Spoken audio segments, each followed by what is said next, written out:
in on something. No, I was just adjusting my microphone, make sure it came through okay. Can you hear me all right? Yes? Oh, yeah. Okay, great. Sounds great. So thank you for having me. Candy Crush or something. No, I would never do that to you. Thank you for having me. I mean, I think it was on about 3 or 4 weeks ago. Speaking of vacations, I just got back from a vacation in upstate New York. It was very nice. Got to see some relatives, so we had a good time. It's a long drive, but other than that, I'm glad to be here. Glad to be talking about comics. Glad to be in the company of such esteemed gentlemen, even though Dylan looks like he just woke up from a nap. And then we're going to talk about all things that are happening this weekend. There's a lot to talk about. It's 7 a.m. Got like a little crease from the blanket on his face. 7 a.m. Brother, Yes. I get up like at between 5 and 6 on the daily. Come on, you gotta. Yeah, That's The awesome. day's half over by 7. Aaron It's Sparrow doesn't Saturday sleep. and it's 7 a.m. And you're like, wow, you look like you just woke up. I wonder why, Sherlock Holmes. We'll never know. Don't need Columbo to solve this particular mystery. I'm on the East Coast. I wake up, I turn on Twitter, and I said, "There's Aaron Sparrow. He's still at it, fighting with someone. I love it." But it's like, dude, don't you ever go to sleep? He's like, I don't think "No." Aaron sleeps. I genuinely do not think he sleeps. He's I, Batman. I sleep in like 4-hour blocks, like 2 4-hour blocks is how I sleep. So Oh shit! Well, now that Gabe, Chuck did you get to Norris see is like dead. Niagara Falls or something? What's in upstate New York? No. We there's family up there near the Finger Lakes, kind of in that region, but more like in the Rochester area. We had some nieces, and we had one niece and one nephew who were graduating from high school. So it was like a family get together kind of trip. Not a lot of sightseeing, just a lot of family get togethers, eating, and typical chaos. Very nice. Did you take some comic books with you, hand them out to the kids, try to find that new next generation of readers? Look, let me tell you, the family that resides in that part of the country, that lives in that upstate region, is all about the TikToks. They're all about the social medias and the Instagrams. And I try to talk a little bit about comics, but it's sort of like just right over their head. And that's not to say I'm giving up on them, but that's a much tougher sell that I could that I could manage in the short time a period that we were up there. Yeah, we've implemented a no TV or social media like internet access thing during the weeks now because the Smart. kids were just getting a little bit too into it. But Very smart. gotta smart. set the boundaries. Dylan, it seems like are you having a terrible weekend? Or are you just grumpy? What do you mean? Hey, you got all sassy on Gabe, and I understand he's a ball bag, but Because true. he's like he's making some like comment about it. Looks like he just woke up. It's like, wow. My generation. Is My the- generation. is the sky blue? Like it's 7 a.m. on Saturday. Yeah, of course I look like I just woke up because I did. I feel like you could be a little bit more responsible. I don't know. Kids today. listen, I also just rolled out of bed to be on this show. Okay, so like, giving Dylan crap. Like, we're on the West Coast, man. Yeah. Well, also I want to. If we can rewind a couple minutes, Doc just randomly was like, Chuck Norris is dead, and then like got cut off, and I want to know where he was going with that. I was very confused. He just randomly like pointed out that Chuck Norris is dead, and then we never got any further with that. And I think he's gone now because he's muted. But He's in flavor country. Oh yeah, he's choking down a Camel non-filtered right now. Very nice. We'll try to get back to the Chuck Norris story. I thought we knew that he was dead. I think it had something to do with the fact that I don't sleep, I wait. And so, like, I think Doc was maybe like, if I had to guess, I would say Doc was saying Chuck Norris is dead, and I had to take up the banner. Oh, Chuck Norris. So didn't everybody die. went on vacation. Yeah. Gabe went to upstate New York. Sparrow went to, I believe, Washington State, and then Sully, you went to the beach. I went to the beach. Yeah, Hull, Massachusetts. It's a little cape that kind of defines the borders of Boston Harbor. Boston Harbor for you kids out there. And it's a nice little beach town. I actually grew up going there. There was an old style amusement park that closed in 1986 when I was 13. So like I spent my childhoods every summer there, and I saw the advent of the coin operated cabinet video game happen there. So, Tempest, Atari Star Wars, all the best video games. We would be pumping quarters at the boardwalk. It smelled like funnel cake and fried clams and sea breeze.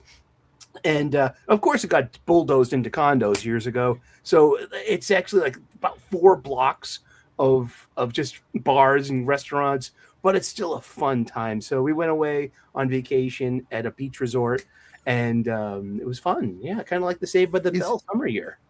Is it actually a vacation if you barely leave the town you reside in? It's a mental state. You're like, oh, well, I live in Boston, and it was just at the edge of Boston Harbor. That's not vacation. That's going across town. Yeah, it's like an hour away from downtown Boston, 30 minutes from where we live, too. But it's like, it's right there. But it's beautiful. I'm sorry, your vacation is 30 minutes away. Fucking A, man. You can go home. That's the Bay State. Dude, this is one of the wonderful resources the Bay State has to offer the world. This is why the world comes here. We're like the Deep Space Nine of states. No, we don't have to go anywhere. Always confined by the borders of Massachusetts. Sully's on a vacation not very far away. Oh man! By the way, to answer the question, Dylan, Chuck Norris. yes, yeah, that was Okay. Eric got it completely. Like, Yeah, since if you Chuck's can- if you dead, can we walk- somebody has to take up the mantle. Yeah, if you can And walk so- to the destination, it's not a vacation. Sully was talking about going to like the carnival or whatever. I'm from a little bitty tiny town in Missouri, like a little farming town, and every year this carnival festival thing would show up for a week. And the best thing, Aaron, was you could buy throwing stars at it, dude. And then you could get like a bottle of Coke that was like distorted and then had like colored water in it. Did you guys get that, Sparrow? I mean, we got carnivals, but we didn't get like Coke with colored water. Like, I don't even know what that means. It was like The only heat it up and carnival that we- stretched. Coke is already colored water. Like, what? It's just No, but brown. it'd be like blue. All the Coke Hold colored on. anymore, dude. Hold on, when the carnival shows up, they don't bring that kind of Coke. I mean, all the carnies have the best kind. Yeah. You know, nothing. And riding on some ramshackle ride that has been put together by a guy you know is fueled by cocaine and energy drinks, who has love and hate tattooed on his knuckles and is on the run from the law. There's no That's energy always drinks the best experience. with this And you thing. can win the cocaine mirrors. You're like, look, I got a mirror with Quiet Riot on it. You know, what's this tiny mirror for? And your uncle's like, I can tell you what it's for. Yeah. Well, of course, yeah, they would sell all the paraphernalia. You'd have like the roach clips and all that stuff that my mom would be buying. But we were there for the throwing stars, Eric. Oh yeah, you can definitely get throwing stars. That was one of the very best episodes of South Park, was when they get the ninja weapons and it just becomes an anime. But the reason that resonated is because so many of us did go to carnivals and get throwing stars and nunchucks and shit, and and then you were out in the backyard throwing them at each other. Dude, this is what we would do. We would take our brooms and we would cut the handle into pieces and make our own nunchucks. And then we would get in a lot of trouble for destroying the brooms and The stuff. broom. Where'd you get the chain? It's like the opening of Jaws. No, we always had It's chain. karate chop the fence. That's true. I forgot. In the when we grew up, there was always just a bunch of chain around. Yeah. Stuff like that. Just a little bit of doing whatever. It's like the So, street yeah, we'd fight make our own scene in nunchucks, Anchorman. have some throwing stars. Dylan, are throwing stars still a thing amongst the youth? Not that I know of. You never went to the carnival with the throwing stars? I know. Well, we just walk around because everything costs He's money, so not- we didn't. He's we not didn't do anything 11. at the carnival. Come on. Yeah, there's also that. Well, I mean, a little. I'm damn near 50. He's almost 30. There's like a 20-year age gap. Yeah, I think that's the point Doc is making, though. Is I don't know what's among the youth right now. No, Asking them once. It's like Jiminy Glick interviewing you, Dylan. Dylan, what are the kids into? I was always excited when I could find the throwing stars that looked exactly like Storm Shadow's throwing stars. I was like, yeah. I always Well, the wanted a problem is belt we end up buckle. having a bunch of throwing star like holes in the wall because that's what we would do because we were idiots. I wanted the belt buckle where you could press the center of it and it just spits out your throwing star and you're ready for action. What's with the accent? That's a perfectly reasonable belief. The perfectly reasonable thing for a Midwesterner to do. No, for anybody. You wouldn't want a belt So I buckle. think Aaron's releases- worldview of Midwesterners being retarded might be just getting proven show and show again. I'm gonna give me that throwing star belt buckle. There's no way I'm the only one that loves the Shit, I tell you what. Two chicks at the same time, dude. It's just like Office Space. Tell you what I do. All right, Aaron. So you are a professional editor / writer. There was a book this week called Black Cat. I don't think anybody read it, maybe but Sully. Perhaps Gabe gave it a gator, but probably not, because it's not like anybody's reading Black Cat. But in a previous episode, or issue, if you will, Black Cat had stolen a car, was being chased by the police, and ran over the Punisher's dog. Right? Oh, The Punisher kidnaps her and demands an apology. And then she escapes and like beats the crap out of him, Wile E. Coyote, Roadrunner style. Who's the good person in this story? Is it the Punisher or is it the Black Cat? I mean, I know who the bad person in the story is. It's whoever wrote it and whoever greenlit it. Well, that's a True Little Wolf No, but story, it's definitely Black Cat, because the Punisher, if he was being written in character, would have shot her in the head for killing his dog. Yeah, He would have gone straight John Wick on her ass. I've never heard of the Punisher capturing someone demanding an apology. Well, Doesn't you've sound never like seen the Frank. Punisher. You've never seen the Punisher as written by G. Willow Wilson, my Like friend. even MCU Punisher isn't like that. Well, no, he captured Daredevil once. He didn't demand an apology. Yeah, but he didn't did demand an chastise apology. him. But it was He fairly captured tame by Daredevil. Punisher standards. I was like, I feel like He Punisher's taped a taking it pretty revolver to his easy. hand. Well, here's my easy answer. Who the hell cares? Because why are you reading a book by G. Willow Wilson? Why are you reading Marvel at all? None of it doesn't matter. None of it matters.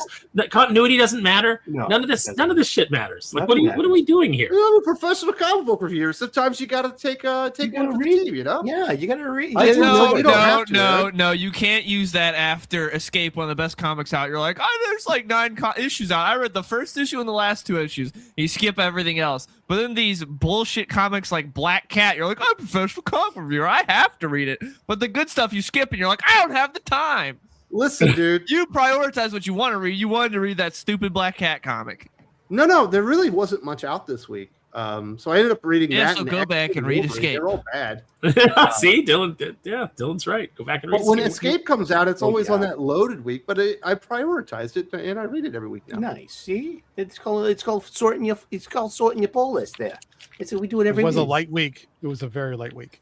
Thank you, I Gabe. thought Somebody Sully else was that also about to reads talk comic about books. sorting his floppies, and I was going to say that's not what that means. Some Oh, by the way, violent I sneezes saw from I saw the final page of the book that Sully recommended last week, Savage Dragon. Oh yeah. And, Tell me about it. First of all, Eric Larson needs to be arrested.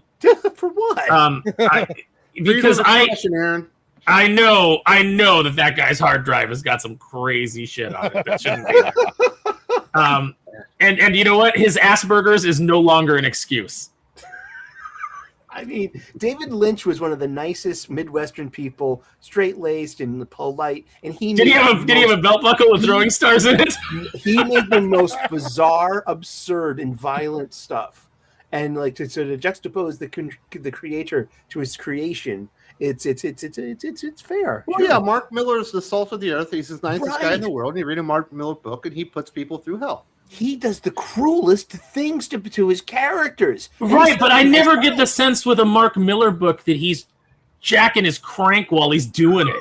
That was rough. I And definitely everything with Eric Larson, it's like this is just his every perverse fantasy drawn onto the page and making you look at it. I think. I don't think he made you look. I mean, He didn't make you look. look. It out, Sparrow. No, actually, Dylan made me look. He was like, "This is the book Sully recommended this week." This is the book. I was like, "Oh God, what the." This is what I get for watching Cecil all the time. I'm a degenerate too. No, I mean I think it's You've it's been satire. recommending Savage Dragon for Yeah. months. I have. It's Yeah. satire. It's not good, Why? Sully. It's It's not a the good art- book. You know what? This is where it comes down to taste because I see the strengths in it that. Oh, I don't use taste with Eric Larson's book. The art is great. I'm sorry. The- Is this the book that finished with an airtight scene? This came out, Yeah, is it the yeah. Golden Gate, or is it just Okay, filled out like an all right. application? No. Look, There's nothing, but the Pornhub there's a joke exists. in there. Please. There's nothing hot about go that. there. There is nothing hot about that. Axel Braun makes film. At least just go watch that if that's what you need. I'm just saying, Doc. In this particular case, London Bridge was not falling down. No. Listen, I haven't read the Eiffel comic book, so Tower. I have no opinion. But Wes, you of might what get I've seen of arrested Savage for Dragon, I reading wasn't a fan. Yeah, no, I mean, first of all, like Malcolm Dragon, who cares? Who gives a shit? And then and then everything from that is just. I mean, I get it. He's got to do these little stunts to try and get attention because a couple of years ago he was down to like 3,000 copies. I'm sure he's like down to under 2,000 now. So you got to try and like get some hype. But Got to get to 300. yeah, He's got to be the third indie book to do it. but here's the thing. I mean, he will have done all of it, which I guess like Dave Sim also did all of it. Like, sure, Spawn got there, but Todd didn't do every issue. He'll get there, but at what cost? Well, nobody's reading it. It's like Well, when over half the run is hot garbage, like what? So you made it to 300. Big deal. Your book has sucked for like well over a decade. I mean, I'm not going to take anything away from Eric Larson because he was a founding member of Image, right? You can't take that away from him. keep coasting on that. Right. But my point is, Like it was just yesterday. and he demonstrates something that you very rarely see in the comics industry today, which is basically a consistent work ethic. So Yeah, it's called Asperger's, Gabe. Yeah, He's got right. Asperger's, and he's fixated on this porno book that he's doing. And I mean, yeah, damn it, he's going to write it to 300 issues. You can quibble over the quality. You can say you don't like the art. You can say you like the story. And I agree with all of that. I mean, I think it is like puerile stuff that you'd find in a middle schooler's notebook. I mean, that to me, that's the quality that we're talking about here. But at least he does it, and he does it month in and month out. If everyone adopted at least that work ethic, and I'm talking about all creators from Marvel, DC, and whatever else, I think the industry would at least be a little bit stronger than it is now. I mean, that's a fair statement. Yeah, that's a fair statement. But here's the thing. Savage Dragon would have been canceled 15 years ago if he wasn't subsidized by being an Image partner. Right. If he wasn't being if his life wasn't being subsidized by being an Image partner and getting revenue that way, he would have had to give it up because it doesn't have any commercial value. It's one thing 100%. 100% agree. Yeah, but I mean, you can be dedicated to a product that loses money for for 90% of its existence only if you are essentially in a fucking trust fund.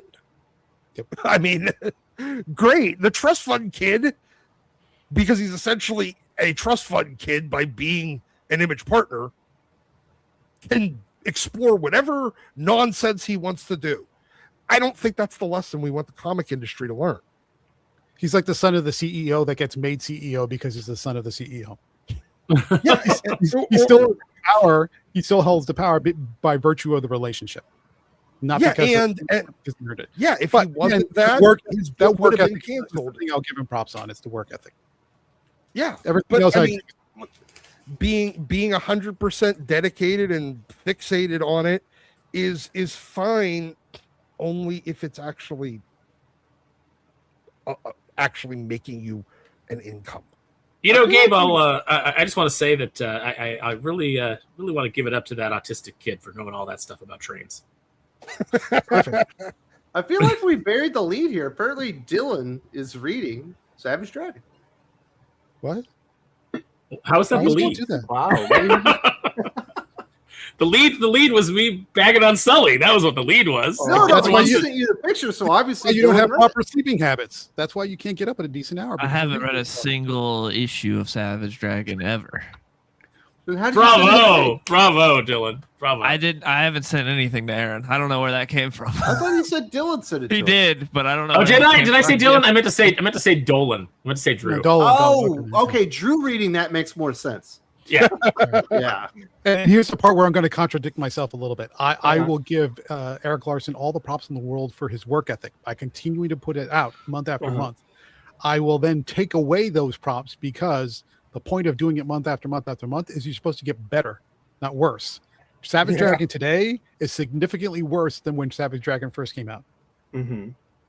Well, And so he's doing the exact opposite of what he should be doing with that when time. it first which came is out, it was a improving. Hulk knockoff, and now it's a weird porn book. It's Yeah, a it's- weird yeah. Tijuana It's a porn fetish book. I guess is what I'd call it. Yeah. It would be like it would be like if they would have decided that the Hulk from Old Man Logan, we decided to just tell his story where he kidnaps She-Hulk and has a bunch of incest babies with her. Like that's where it would have been if Eric Larson was doing. Well, I apologize, Dylan. I didn't slander you. Aaron did, but I did try to capitalize on it and burn you there for a second. So. Well, I think there was a robust conversation just waiting to happen. Seriously, because I know Don't use the Aaron- word bust when you're talking about Savage Dragon. Robust. You know what I mean? I just because I know Aaron has very solid opinions and feelings about this book, and I'm coming at it from a completely different perspective. You're interacting with the book on a higher plane of existence than Aaron is. I see satire. I see really good art. I'm loving Eric Larson's art style. It's somewhere between Howard Chaykin and Frank Miller. I love his panels. I love his exaggerations. I love the lampooning of the superhero genre that we all love and binds us together. It's ridiculous. It's not to be taken seriously. And I'd rather just read The Tick. And I think they're all pathetic characters. They're all exercises in pathos and pity. I mean, there's nothing like really heroic about them. This is a joke. This is a humor magazine. This is an adult. I don't think it's a joke when you're clearly drawing porno where the Savage Dragon's wife is intentionally drawn to look like she's underage. Maxine Dragon's a 33-year-old woman in the book, though. Yeah, he can call it that, but that's not how he's drawing it. Like if anybody just opened up that book and looked at it, they'd be like, "This is an underage girl." I think that there's a joke about it in there, like about the fascination of of Japanese women or Asian women. There's something to or the anime thing or the manga thing. I think there's something like that's. I don't know. I don't know. Suddenly, this conversation is starting to feel very uncomfortable.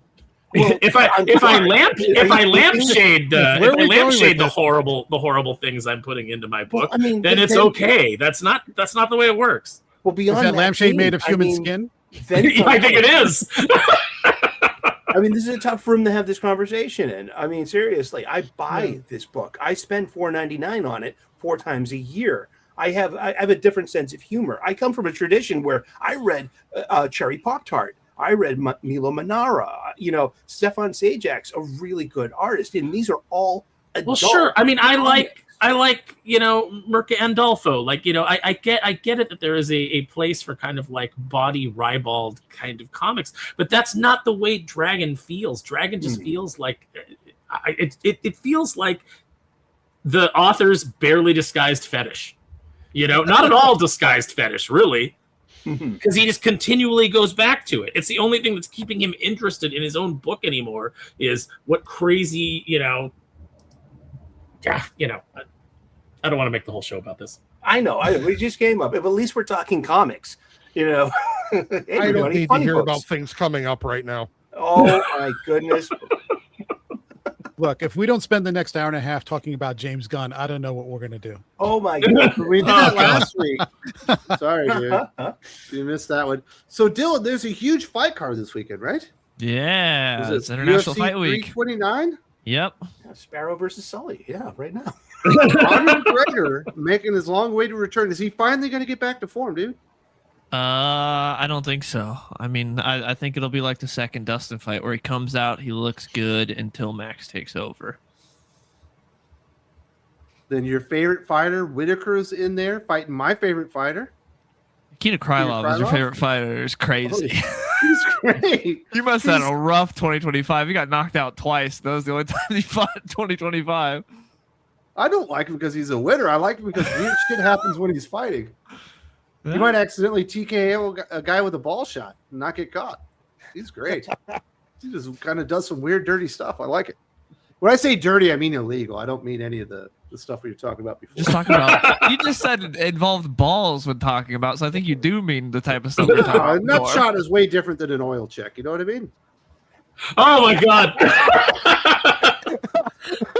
I'm horrified that I know what that is, and the way that I learned it is I was told a story about a specific celebrity. Oh man.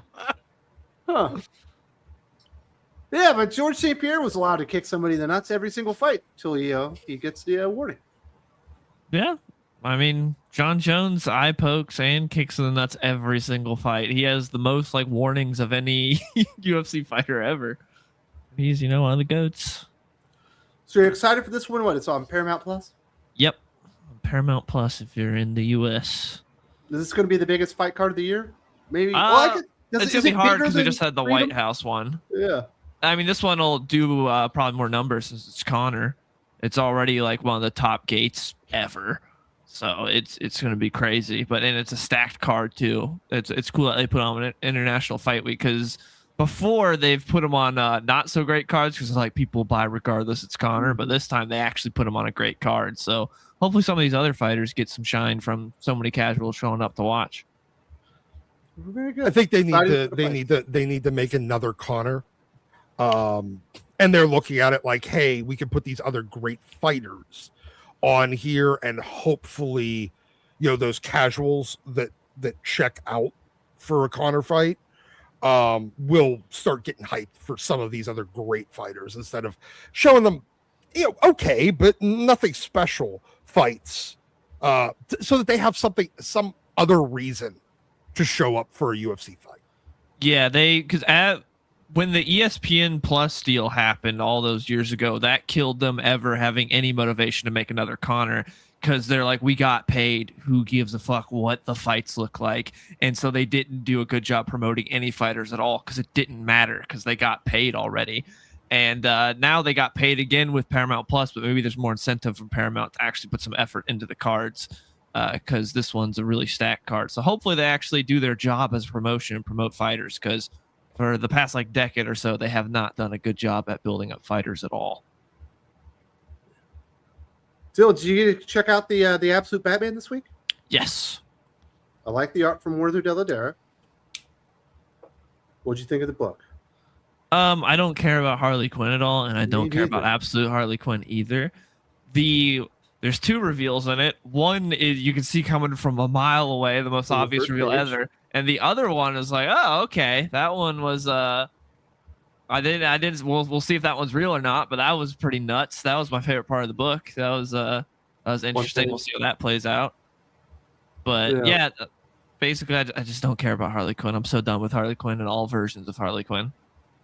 Sully gave it a knot this week. He didn't like it almost at all. I tied it in a bow and I made a knot. But he didn't like the art. He doesn't like Werther Dell'Edera. He thought the art was a big turn off. I like the art. In theory, it's cartoony and sketchy and maybe a little childlike in places. Yet it didn't work for me there, and it was because I'm maybe spoiled with Dragotta and like Eric Canetti, just like this, that was lost on me. But and then the story didn't help it either. I actually think that Snyder is retreading a few things from his past works at this point too, especially with the reveal at the end. Yeah. What say you, Gabe? Did you feel like? Because I feel like Absolute Batman has taken some steps back the last couple of issues. Yeah, I kind of have that same feeling as well. Absolute Harley Quinn is probably the least interesting design for a revamped character in the Absolute universe. I was not at all interested in her backstory. I think in her introduction, their first appearance was just a lot of nothing. So this was like, let's give her some meat on the bone. Let's try and give her some interesting depth to her character so people know what she's all about. And we got that. The twists are interesting. One, like Dylan said, you can see it coming from a mile away. The one twist about her origin, basically her father. The timing and the weird pacing of the story, I felt was very off for me. the trouble that I'm having with Absolute Batman now, and unfortunately, I think this is something that we sort of predicted early on, was once you get past like the big over the top, big dumb Batman bombast, you eventually have to start settling in and tell stories. You actually have to have a story with a beginning, middle, and end. The last several issues, Scott Snyder, I think, has lost that a little bit. He's telling bits and pieces of things like it's some kind of weird soap opera, like you're just catching up on conversations, what's happening over here, what's happening over there. It's not coming together in a through line that you can kind of latch onto, and everything supports that. So you just get this big backstory on Harley Quinn, which is fine, but then it's like, well, you made a big deal about the Robins. Where was that? Well, there was a throwaway in the issue that lasted like maybe a page or two. And what about this big introduction for the Scarecrow? Well, he's in there basically off panel, but as a voice that gets thrown away after a panel or two. He's not setting up a story. He's setting up just, it's almost turning into action-based slice of life, which I think is not at all, consistent with what you want from a Marvel or DC comic. And on that count, if that's how you want to continue, that's fine. I think people are going to get bored with that real quick, because slice of life really doesn't suit the superhero arc epic story format with a beginning, middle, and end. And unless he starts to kind of straighten out and say, okay, this is an arc. This is what's happening. Even if it's a one shot or a 2-parter or a 3-parter, kind of like what he did with Absolute Poison Ivy. That was not great, but it was good. At least you had a beginning, middle, and end. You kind of resolved that issue. He's sort of wandering a little too much for my taste, and unless he gets that straightened out, I think that's going to be a problem that he's going to start digging himself into a hole with. And I think he needs to get that straightened out sooner rather than later. Yeah, I think my big issue is I find Absolute Scarecrow really compelling and really, really cool. But right now we're focusing more on Absolute Robins, which, I thought the concept was neat, but I find the execution underwhelming. And now we're concentrating on Absolute Harley, who I'm not really interested in at all. And I'm sitting there holding, the book going, when are we going to get back to the interesting thing that's been introduced and the guy that's doing neat stuff or interesting things in the book? Yeah, I mean, think about how the series started. It was this big sort of taking over. I know we get that a lot. Taking over Gotham City arc with Black Mask and the Party Animals, which was, I think, fairly great, at least in the sense that you got an introduction to Batman. You had this big challenge you had to overcome. And then you started introducing little bits and pieces that will play out later. But we never really got back to that as well. And so you just it seems like he's struggling to find his direction. And he needs to hone in and focus on something, even if it's not the best story. Maybe it's not as big, not as bombastic, but at least something. And then we can move forward and see where that goes. Focus on the Joker. You made a big deal about bringing in the Joker, Grimm. Why is he just like showing up in 1 or 2 panels here and there and making himself known as an intimidating presence, but he's really not doing anything with it? He's just sort of like hovering in the background. Okay, well, you introduced him. You made a big deal out of it. The Infinity Saga. Yeah, do something with it. Or at least show that Grimm is somehow orchestrating the events that are making Gotham difficult or making Batman's life or Bruce's life difficult. Show him doing something. He has been showing that like every single time. That's what Grimm is behind everything. So point he has been doing that the entire time. But it's so small. It feels so small when you find out. It's like, oh, it was Grimm all the time. And then you just end and then you keep going. It doesn't feel like you're building towards something. It just feels like this annoying gnat that's buzzing in the background. He's there, he may be orchestrating things, but you never really get the sense that you're building towards some big confrontation with Grimm, which I think is where he needs to go. The thing he's done to Bruce's life, I would not call an annoying gnat. I think if someone did that to my life, I would be very messed up and not much more than an annoying gnat. Into monsters. Also behind a lot of things with his parents, I don't want to spoil because I don't know how caught up people are in the chat. Yeah. So I don't know about that. Yeah. I think it's a bit more than an annoying gnat.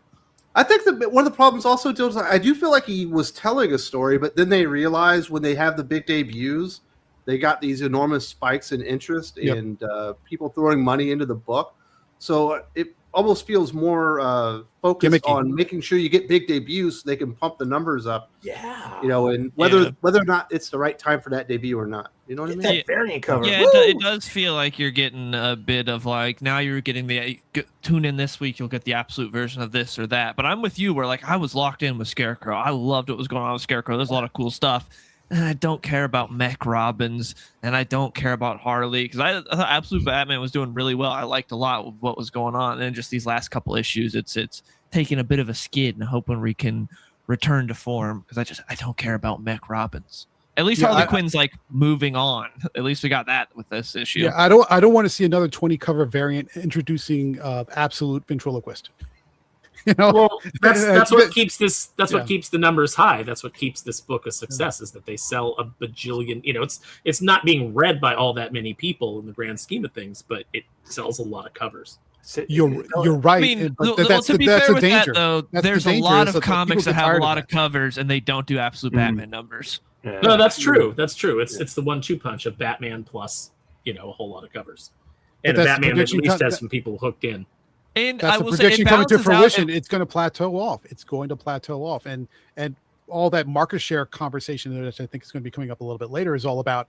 Most of that is being driven by Absolute Batman. When it starts to plateau, and I think it's starting to get to that point, well, then whatever success the momentum you're building on, you're going to lose it if you don't have something in the barrel ready to go. So I think there's a larger conversation to be had of has Absolute Batman in the Absolute Universe been a net gain when it has tanked the regular DC universe? Because you got two options here. Either the Absolute Universe becomes the mainline DC universe at some point if it continues to be successful, which we don't think it will. Eventually, all things do start to peter out. But if it starts to peter out and you've done long-term damage to your regular DCU and nobody's interested in it anymore, what have you really accomplished? Was it a net gain, or was it just a temporary stopgap on the way to just completely destroying your publishing line? So I just want to say two things on this part about Absolute Batman. One, as far as variant covers and everything goes, I don't think that's really carrying it, but also that can also balance out from there's so many people pirating this comic. There's more online talk about this comic than like any other comic I've seen in years. And I have a big feeling a lot of those people that are posting their screenshots of them reading it are pirating it. So I feel like that kind of balances out if you have some people that are buying it and not reading it, and you also have a lot of people pirating it that aren't buying it. As far as it petering off, so many people that have been saying that since issue 1 and it hasn't happened yet. Obviously, eventually it will, but that's like the dumbest take possible. Be like, it's going to fall off eventually. And then like 75 issues ends, it does. Be like, called it from day one. I've been saying it since day one. Oh no, I said it probably had a good 3 years of strong sales in it. No, but I'm saying like what No, Gabe was to be saying, clear, I didn't say peter peter off. I said plateau. There's a difference. So I you said get to a peter point off. where you're rising, and then you hold to a steady state where you stop growing. That's different than petering off where it starts to fall off. I think it'll plateau and then just hold there, and then people are going to start looking for the novelty again, and they're going to say, okay, well, what else you got? And that's where the conversation gets a little complicated. Well, right now they're meeting that demand by just continually launching new Absolute titles that people jump into because they're reading. I think they've been Batman. pretty patient with that. They haven't launched that many. They've done not that many, but there's been enough to like satisfy the demand. Like they're not overextending themselves. They're not doing X-Men. We're like, let's do 18 books. Exactly. Well, that's the other part of it too, is because Marvel's got nothing right now. Marvel. But what I'm saying is that like they're satisfying that demand of what's next by going like, okay, well here's Absolute Green Arrow, and then the fans go and they read Absolute Green Arrow and they decide whether they like it or not. But if you don't like it, well, don't worry, because pretty soon we'll have an Absolute something else that you can check out. Firestorm or Absolute Aquaman or Absolute. But to Aaron's point earlier, I feel like we did kind of have this same situation with Marvel in 2003 there was the exact same conversation around the Ultimate line, because it was doing gangbusters, and at the time it was at the expense of the mainline Marvel universe. ASM still sold pretty well because you had JMS and the J. Scott Campbell variants, and John Romita Jr. doing interiors on it. So it was doing really well. Morrison's X-Men was doing okay, but that was about it. And there was a lot of conversation about, do they replace the mainline universe with the Ultimate Universe? And then they just brought some of those creators Mark Miller went over, Bendis went over, and started going on the mainline titles, and it started blowing the Ultimate titles away. Now, I think it's a different situation where you're not bringing in all new creatives at DC. You're actually reutilizing a lot of your existing creatives and moving them over and just letting them kind of do stuff without worrying about continuity or all that other stuff that they do have to worry about on the mainline titles. But at the same time, I feel like it is still a similar conversation. I think that there's a greater likelihood that they replace the mainline titles with the absolute ones than it was at Marvel replacing their mainline with Ultimate. But I still think it's very unlikely. I think that it's a novelty line, and that's all it'll ever really be. It might have a longer or shorter lifespan than Ultimate did, but it depends on the success of the TV show, the animated show that they're doing. If that thing blows up, it will definitely expand its life out. Yeah, it will grow the life of the line. But whether just or like not what that actually... Invincible's doing with their Invincible stuff, they're relaunching all that stuff now because of the success of the show.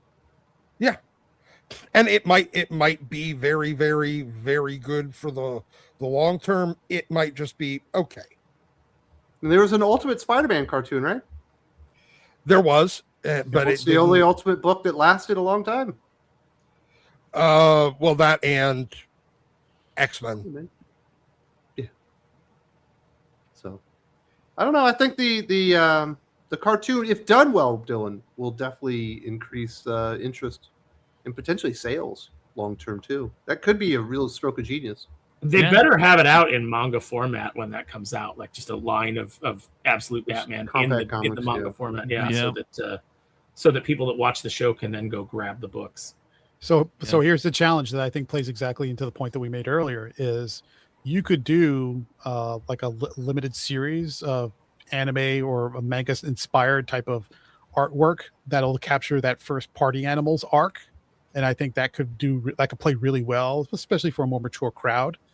Then after that, what do you do? Because he hasn't had a fully fleshed out 3, 4, 6 issue arc based upon one particular through line, because he's had so many different pieces that have been interspersed. And the Bane story was 100% of the Bane. Oh, I'm sorry, the Bane one. But then once you get past, like for example, where would you put the last 2 or 3 issues in an animated series? How would you do that? You put exactly the same number. I don't know. The same number that their issue is. It's just those are going to be the episodes that aren't as good. Right, exactly.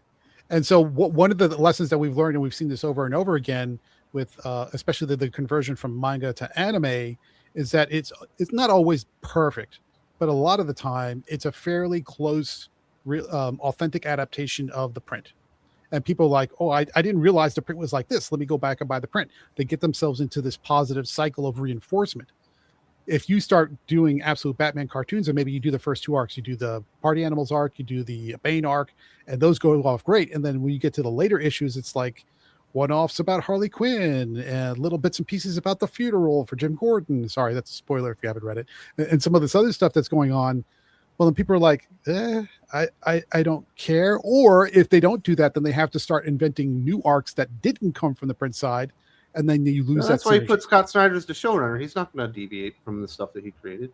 Hopefully. I hope they maybe expanded a little bit. I think people are used to watching shows that have a couple episodes that aren't top tier, especially with animes that go on for a long time and have a ton of episodes that are bad. I think people can survive and stick around and be fine. And I don't think Absolute Batman's been bad for a while. I think it's just been these past couple issues where they've kind of lost the way. But I could fully see if Snyder can focus in again, we can get back to being good again. I just think it's once we got to these mech Robins, that's where I've started to lose interest because I just don't care. To be clear, I'm not saying Absolute Batman is bad. I'm just saying it's still probably one of the best things that DC's putting out right now. I'm just saying it's not as good as how it started. It's dropped off a little bit. And so I don't know. I thought the Absolute Scarecrow stuff was as good as anything that's been in Absolute Batman. And that's only 3 issues ago, right? Yeah, that's what I'm saying. Like this just happened. This little skit. It's only been like 2 issues or so. Yeah, it felt like an inopportune time to do the Mech Robins.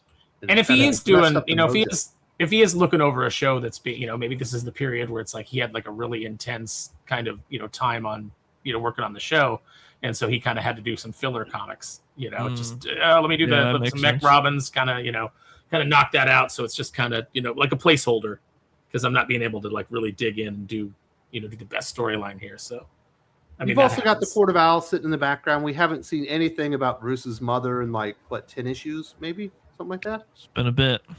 Yeah.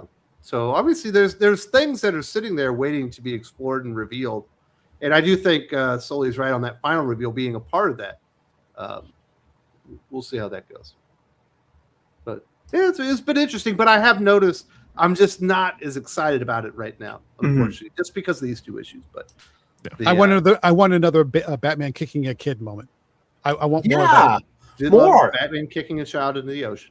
Maybe it would be great, to be honest with you, that Absolute Batman transforms his chest hatchet into a crowbar and he takes care of Jason Todd. And the irony of the Absolute universe.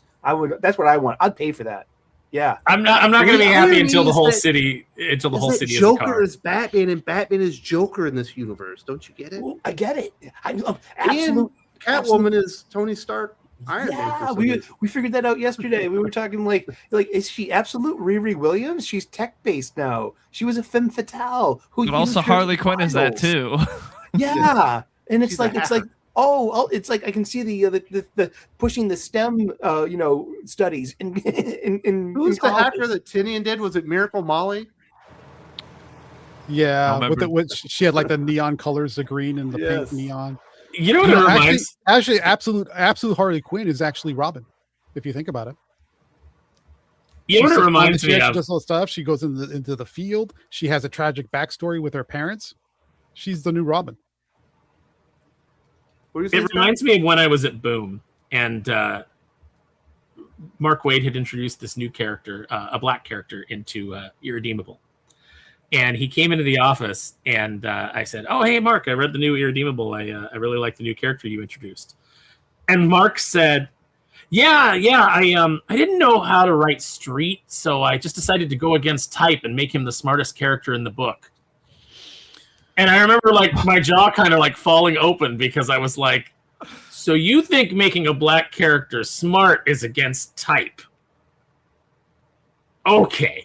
Well, like, never say that publicly ever. Yeah, please do not ever. Dude, I grew up in a city, and we have a tag as being a racist city, and we're really not, because the face of our city is a black Dominican named Big Poppy, But I mean, Mark Waid must have grown up with Huggy Bear of Starsky and Hutch as his like touchstone for race stuff. Jeez. I don't know how to write Street. So I don't know how to write Street. All I can see is Huggy Bear from Starsky and Hutch, which is an egregious stereotype of the 70s. Like nobody knows who that is. I know who that is, but nobody knows. I know who Huggy Bear is. Look it up, children out there. Also, there was a Starsky and Hutch movie. There was a Starsky and Hutch movie with Owen Wilson and Ben Stiller. That's like 20 years old now, so it's like maybe we are showing. Let's see for was it Antonio Vargas? Antonio Vargas, right? Was he the Huggy Bear? Let's hear for the peoples. We got sandals. I'm having a refreshing breakfast. Glizzy, banana and PB&J. Ooh, I love PB&J and banana. I take a PB&J and bacon, because it's like is it glizzy good. Like a sandwich or something? No, glizzy's a hot dog. So that means I think he did peanut butter and jelly in a hot dog bun and just put the full-on banana in there like a hot dog. Really? Oh, I think that's what he did here. My mouth watered a second. That sounds like something you could get at the carnival when you're getting your cocaine mirror. Imagine if you deep fried it in your shirt. That sounds like something Eric Larson would put in a comic book. At the end of it, the last page. Maybe he had a hot dog and he put slices of banana and peanut butter like on it. That'd be pretty good. I mean, he said PB&J. That sounds fucking terrible. Oh man. Sounds good. I'd do it. That sounds fucking terrible. Very nice. Then he says, sitting like Darkseid in the living room, lazy boy reading Savage Dragon 280 with my Supergirl cup. Don't have too much.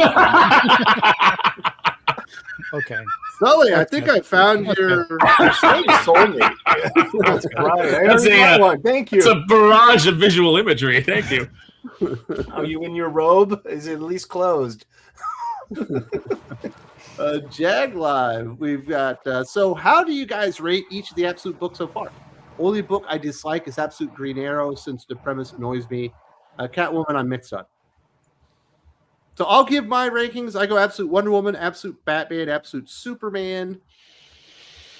Then after that, I guess I will go Absolute Flash, probably Martian Manhunter, Catwoman, and then Green Lantern. I think I got all of them right. You didn't say Wait, Green no, Arrow. Green Arrow. We'll throw him at the bottom. Green So Arrow that's is how I worse rank. than Absolute Martian Manhunter. Oh yeah, Wow. by a lot. Absolute Martian Green Arrow. Manhunter has phenomenal art that almost saves the book, and it's just abstract is what the problem with the story is. What do you think, Dylan? What's your ranking? I'd say Absolute Batman #1, then Absolute Superman, then Absolute Wonder Woman, then Absolute Flash. And after that, I've read one issue of Absolute Green Lantern, so I can't really rank it. I hated the art. And then I haven't read Absolute Martian Manhunter because Denise Camp, I can't, every time I read a Denise Camp comic, I want to shoot myself. So I haven't read any Absolute Martian Manhunter. So that leaves Absolute Catwoman and an Absolute Green Arrow. So in that order, Absolute Catwoman, then Green Arrow. Green Arrow, man, I want it to be good. If it's 2 issues in, it's been really bad. It's been a slog to read. And it's Absolute Black Canary. It's not even Absolute Green Arrow. All right, do what I saw there, Gabe. What's your final ranking? Then we'll move on to the next one. Yeah, I would still put Absolute Batman first. It's not like I was hating on it early. I'm not. I want it to be better, but I'll still say it's probably the best of the bunch. Absolute Superman has gotten better since they got out of the Krypton nonsense. That has improved significantly. So I'll put that as number 2. Absolute Wonder Woman 3. It's okay. I've never been blown away by it. Very good. But to each his own. And Hayden Sherman's art, I think, is what kills it for me, especially Jordi Belair's coloring. Ugh, terrible. After that, Absolute Flash. I would say Absolute Green Lantern. Then Absolute Catwoman. Then Green Arrow. And I would put Martian Manhunter at the bottom. It's an unintelligible nonsense. And I don't any. Yeah, but I'd rather have that than Green Arrow. Well, at least you can understand what's going on half the time. How does fried I chicken can pretend that Dennis Camp isn't just completely stupid in this book. How does fried chicken have emotions? Come on, Wes. How does fried chicken have emotions? Explain Listen, don't make me explain it to you. it. Exactly. Dennis Camp's retarded. Yes. Sado says, how many creators like Eric Larson drop off, retire after President Trump retires in 2033? 2033. I see what you did there. That sounds like I a don't know. Catholic question. Does Kurt Busiek still resist? I don't know. Because I remember he was so proud he put that on his Twitter during Trump's first term. Kurt Busiek resists, and then it came down when Biden was elected. But I don't know if it ever went back up. So it's like, is he just not resisting anymore? Prolonging his comic book career. I don't think anybody's prolonging their comic book career, so they could write about Trump. So I don't know that any of them quit. I have no idea. Maybe. Like, I think Eric Larson will quit when he can no longer do it. Like when he. Yeah, I think he needs the money. Yeah. Oh, well, I mean, I don't think he makes any money on Savage Dragon, but he'll keep being the CFO or whatever of Image. Yeah, probably keep doing that on the side. I'm sorry. I mean, the truth about Larson is he made enough money. He's got enough. He owns enough Jack Kirby art that if he got into a financial bind, he could auction that off and be fine. Good for him. We got Lane Kramer, Jag Live. So Comics by Purchase put out some bids that the future of Marvel is going to MCU adjacent creatively. How do you guys feel as a reader that will be? Well, I'm not a reader. I'm not a reader anymore, so I don't care. Like, they can ruin whatever they want. It doesn't matter to me because my love of the characters is in action figure form at this point, because nobody can come into my collection and be like, "Hey, guess what? Shuma Gorath is trans now and he likes feet pics." And you're like, "What?" that can't happen. What do you think, Gabe? Obviously, you're reading as much Marvel as I am these days. Does this feel like a good change to you? I try to stay, unlike Sith, I try to stay away from absolutes, but I would say if there's a 99% bet, the Perch is spot on about this, because if we look at what's his name, Winterbaum and Abdo, who are coming in from Disney and Marvel Entertainment internally, not the print, and what they bring in, they're all about digital. They're all about synergy. They're all about making everything homogeneous as far as from one type of platform or I think medium. it's homogenous. It's homogenous. That's okay. Sorry. Oh. You're putting the emphasis on the wrong syllable. Just terrible. It's my Brooklyn Got accent. some Sorry about that. homogeneuses here. What do you mean? Is it Ra's al Ghul? Is it Ra's al Ghul? Is it Tomato. So I would say that the probability of that synergy happening is almost but guaranteed at this point. And I would even offer, I think Perch said something to this effect, but I'll just echo it anyway, is the push for digital is going to ratchet up significantly. So that doesn't mean print goes away. Let me be clear. I'm not saying print goes away. I'm saying they're going to be mandated to make digital more profitable and successful than it is right now.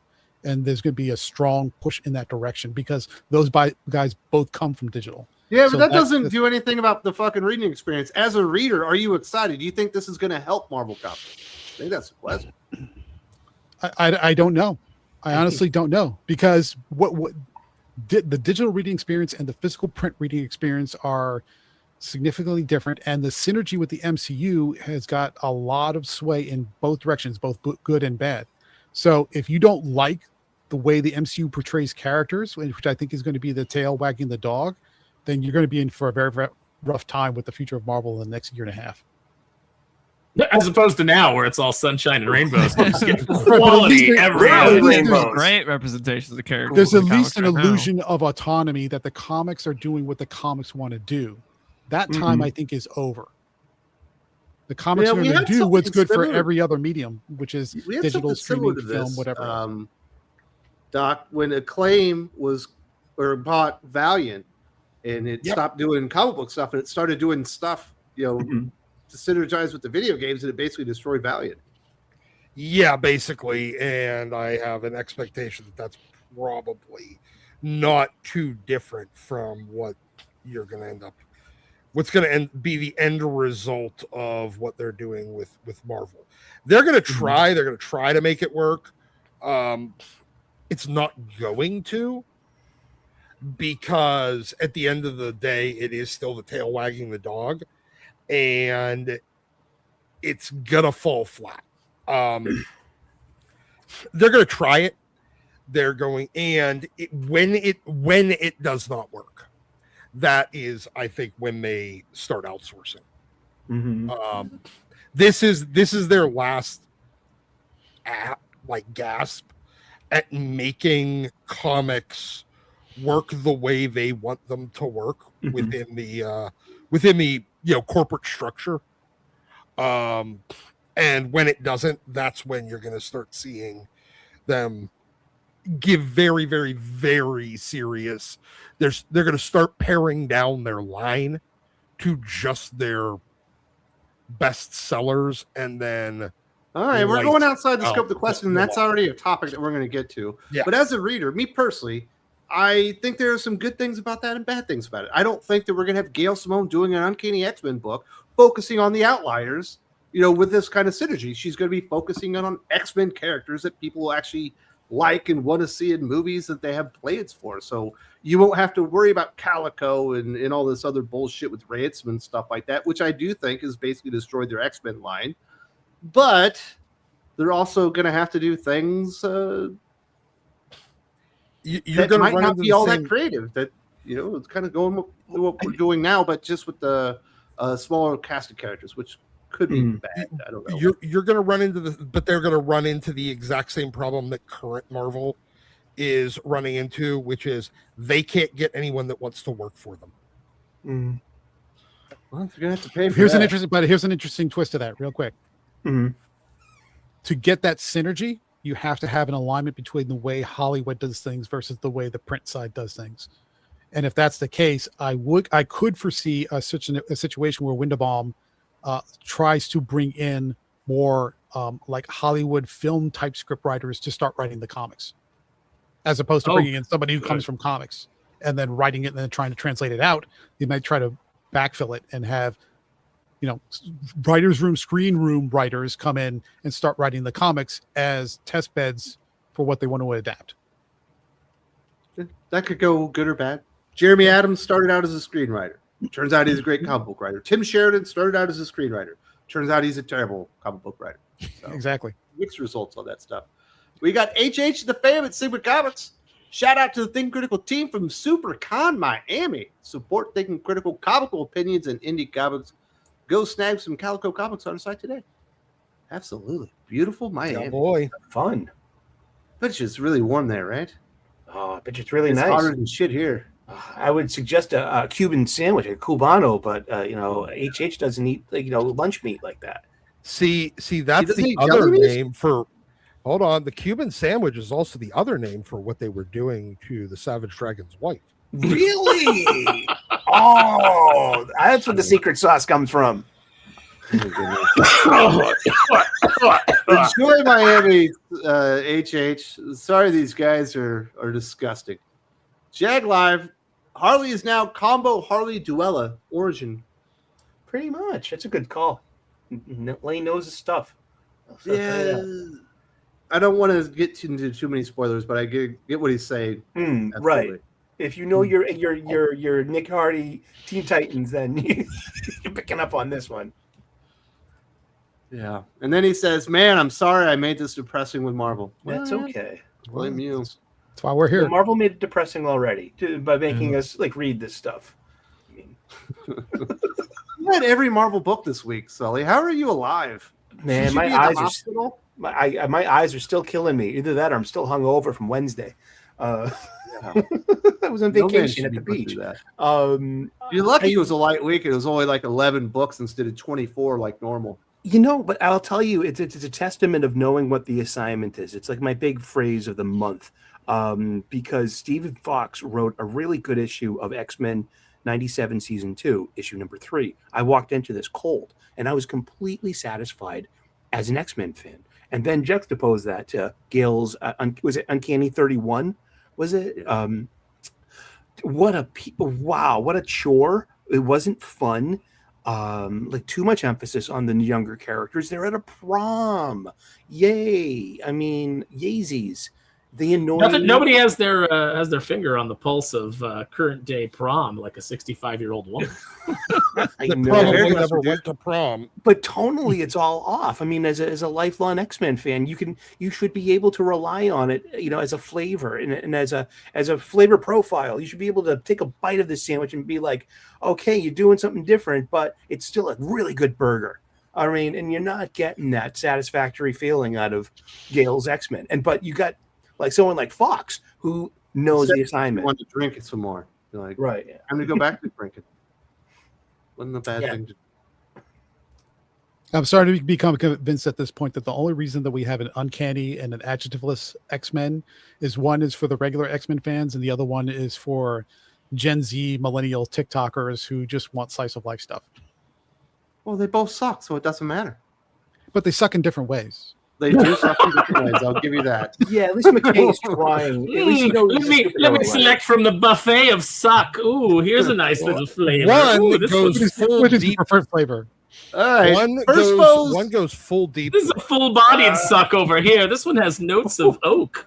I know that you guys are enjoying saying the word suck and suck buffet, and it is hilarious. But he also said first pose Shalabal nothing burger. Yeah, it can't be anything. It's a tie into a movie that failed over a year ago. Well, I don't know why they're doing it. I tell you, the So art was I didn't great. fuck it. I thought it was Your good. favorite movie of all time, Wes? Yeah, this guy's backpedaling like no one's business. Marvel has done It's exactly more of an what they indictment on do. Superman than it is a praising of. No, Fantastic. if you like Superman, that'd be more of an indictment on the movie. Marvel fine, I guess. keeping with its history of striking while the iron is It's weak. like, yeah. A year later. Yeah, so that happened. The art But was we good. did have some big rumors and stuff going out there that Marvel would discontinue publishing and it would be moving over to Webtoon by 2030. and some stuff like that. People kind of freaked out about this one. I had already heard rumors that something was going on, and I was waiting to get the final piece of information, but not exactly what's happening. From what I'm told, Marvel will start publishing all their digital comics on Webtoon. They'll be shutting down their Marvel Unlimited app, but they will continue doing physical comic books in the near future. But certainly this will be a big deal. And Gabe, this is probably the smartest thing Marvel has done in like a decade. Like moving over to Webtoon, they have so many active users, and a ton of them are in Asia. They love the digital comic books there. Their digital sales, I think, are like 2-to-1 to physical sales at this point, just as far as revenue. I think this is a really smart move. There's no reason for them to do their Marvel Unlimited app anymore. It hasn't been a big winner. There's already something out there that people are using. They just have to adapt the vertical thing to what actually Marvel does. I agree with you for just about all of that. I think there's like some additional pieces we have to take into account. From an operational perspective, yeah, that's the right thing to do. The Marvel Unlimited is, I won't say it's DOA, but it's never the big hitter that they needed to be. When they're bringing in Abdo, Winterbaum again, they're very digitally focused, so they want digital success. If they're going to run their own app that is floundering or failing, I think its current market share is like 8%. That's not going to help anybody, especially when it's overpriced for what it gives you. It doesn't give you everything that you want, and it doesn't function particularly well. When Webtoon is already figured out, yeah, it makes sense for them to go in and put their digital stuff, not the print stuff, the digital stuff on Webtoon. That's fine, and let somebody else handle the operational burden.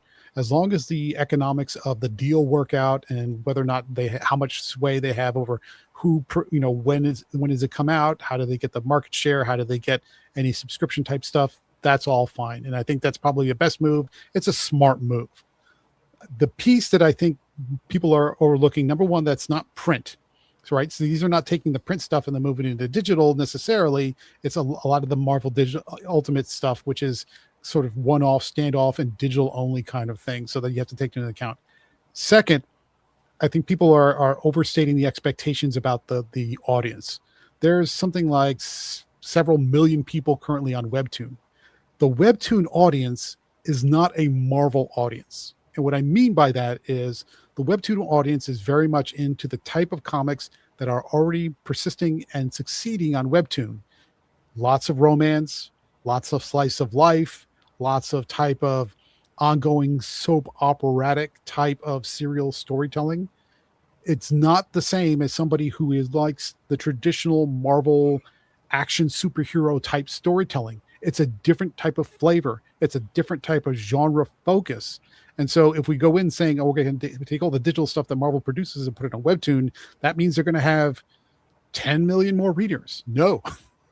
People read what they're interested in. So if they were interested in Marvel Digital, they would be reading Marvel Digital, but they're not. You're going to get some transference. You're going to get some overlap. It's not going to be everybody. And we have an example of this happening already. DC has already done this. They put a lot of stuff on Webtoons with a smaller partnership.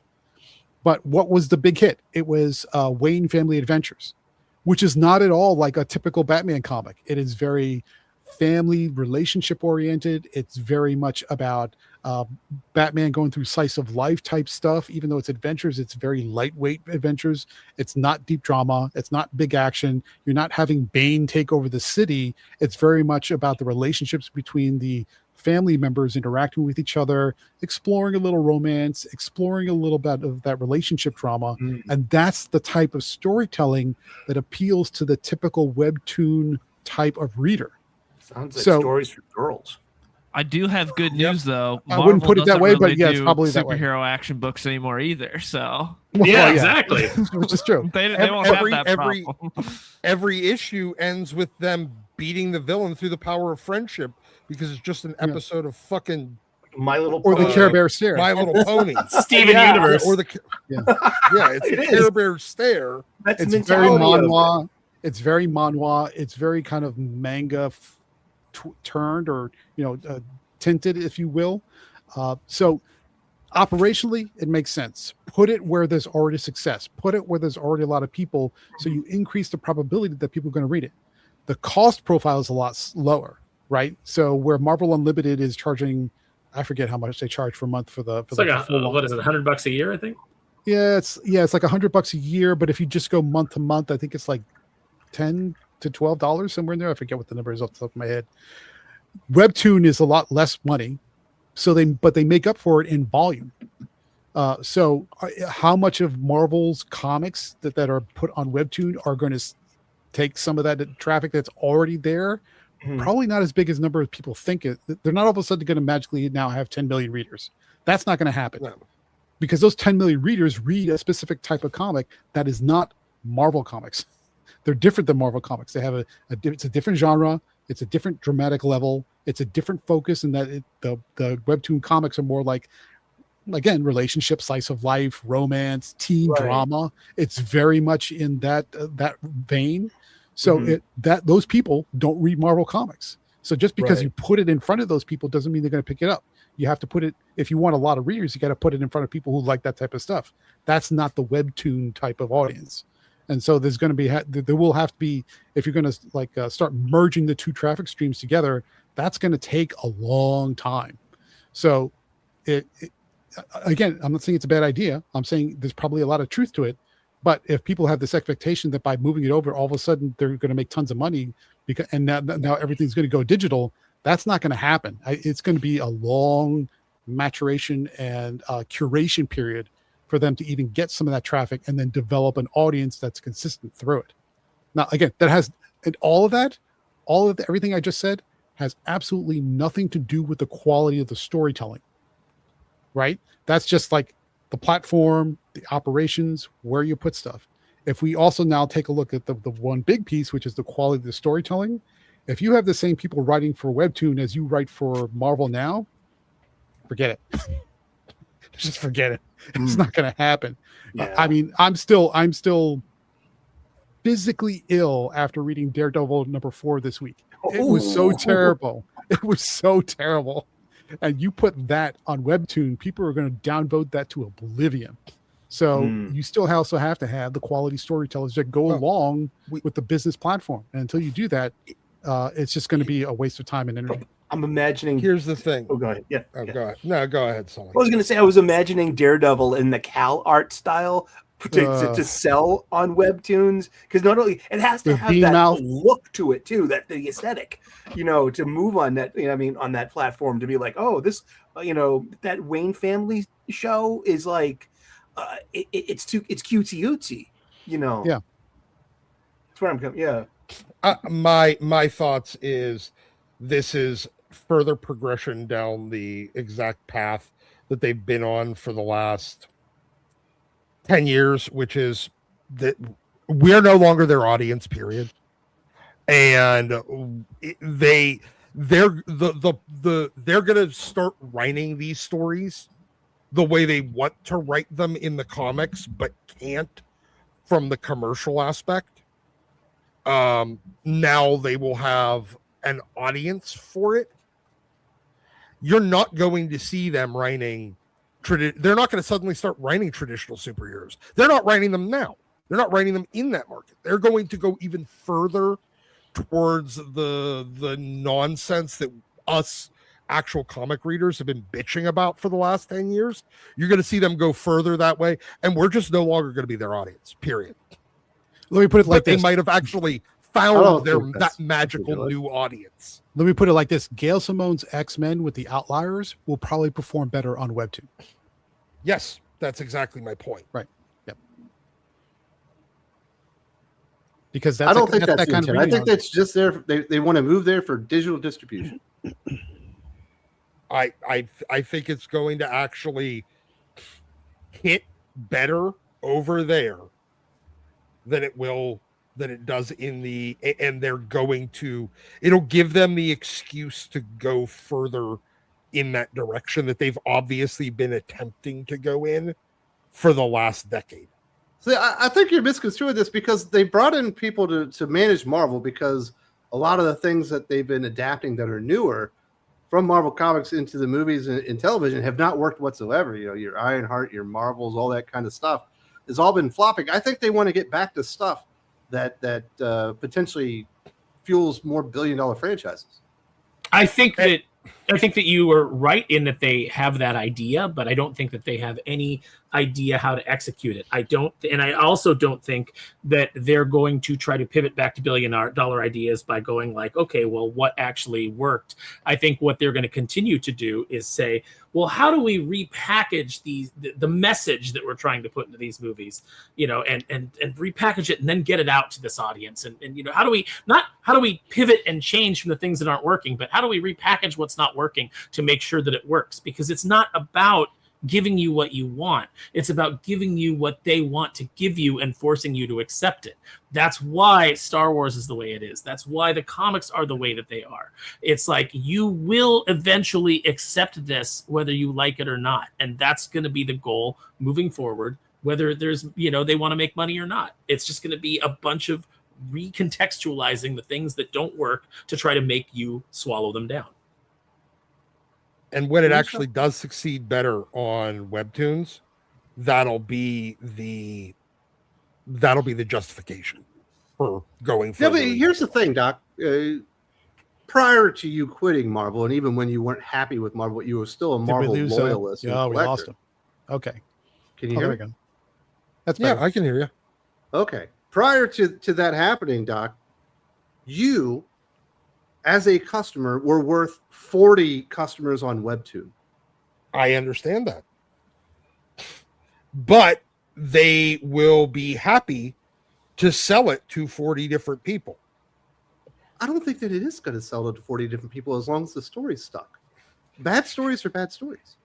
But you don't I understand, Wes. The people that are on Webtoon are Tumblr girls. They don't know what good stories are. Webtoon They love isn't bad making stories. the comics; it's distribution. They're not going to be writing Marvel comics. And over time, No, but they're going to start to bend to that audience. It is inevitable.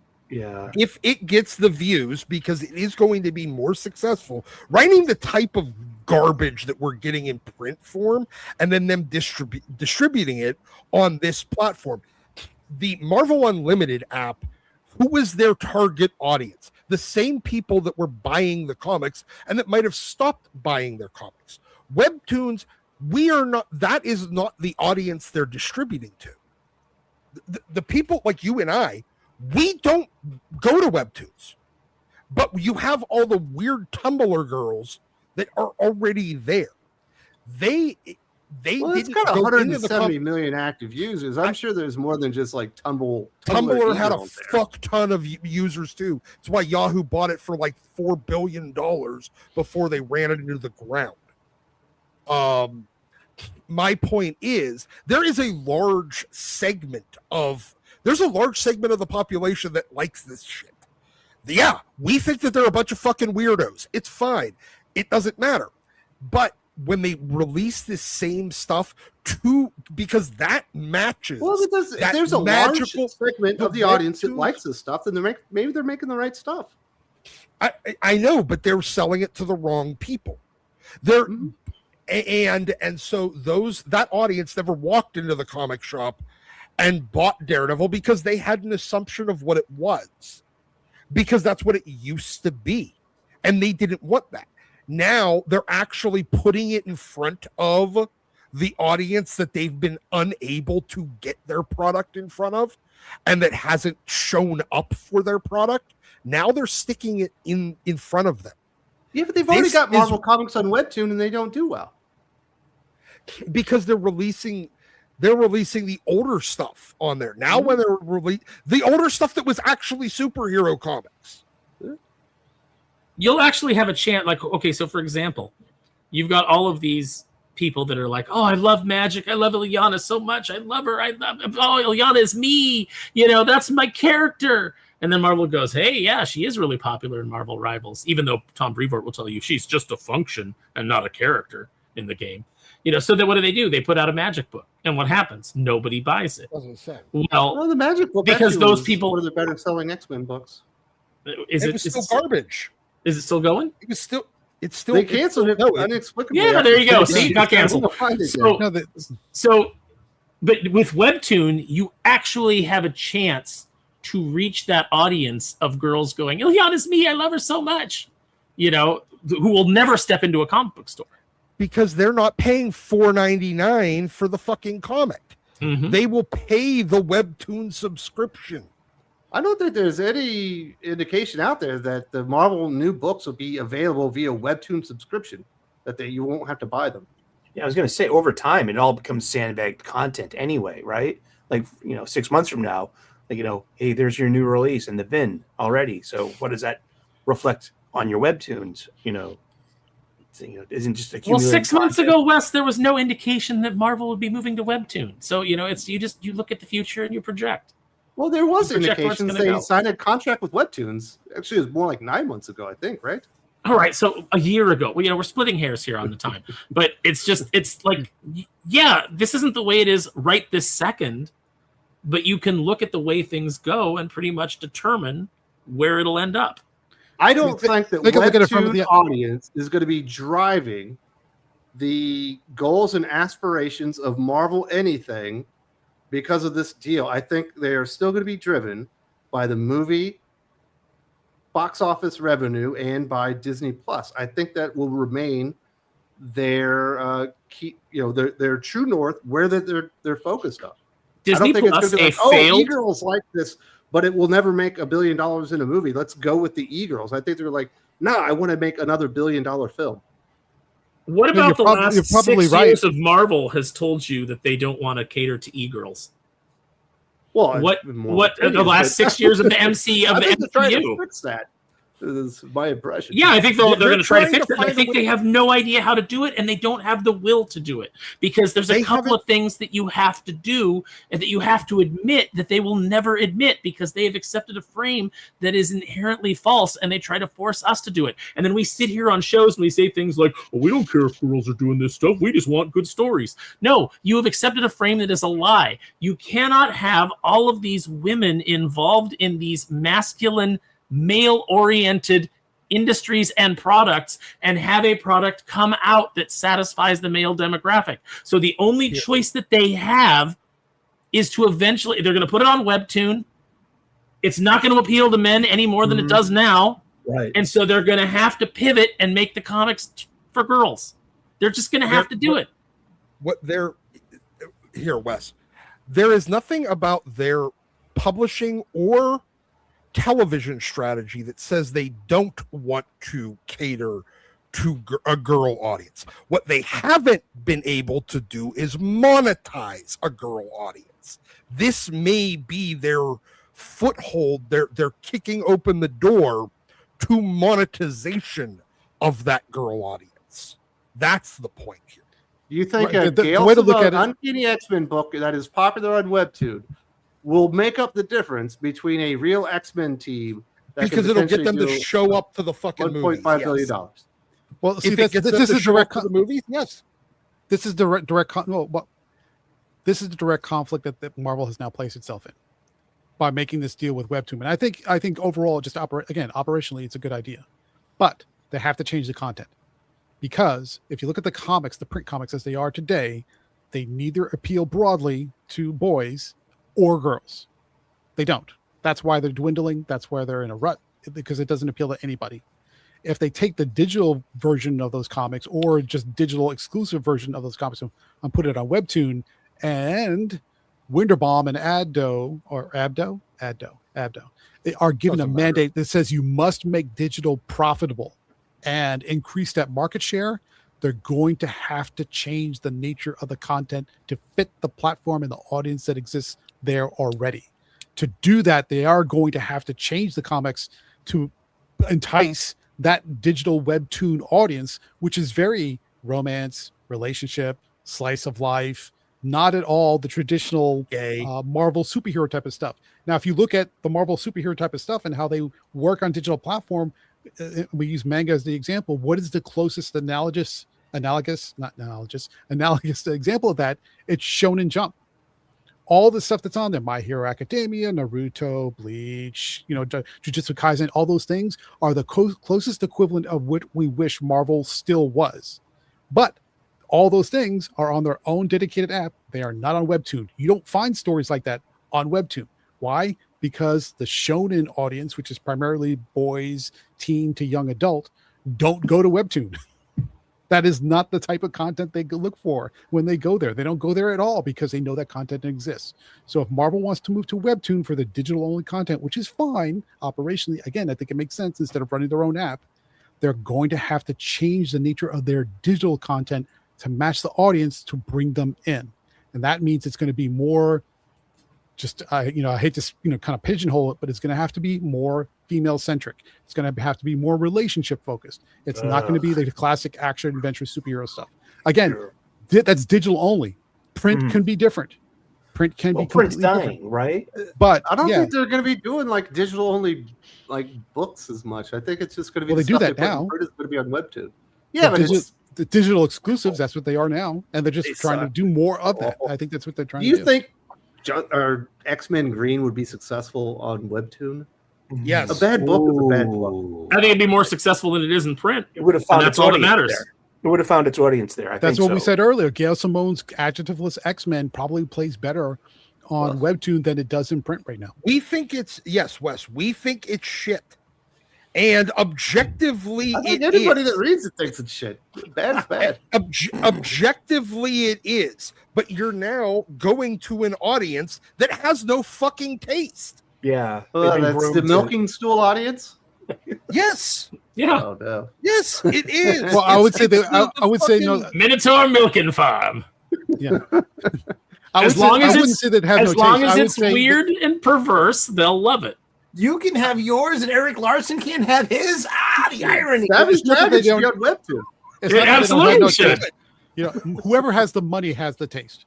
Except the don't problem is that all of Eric Larson's kinks are heterosexual, so they're not going to play as well on Webtoon. So Yes.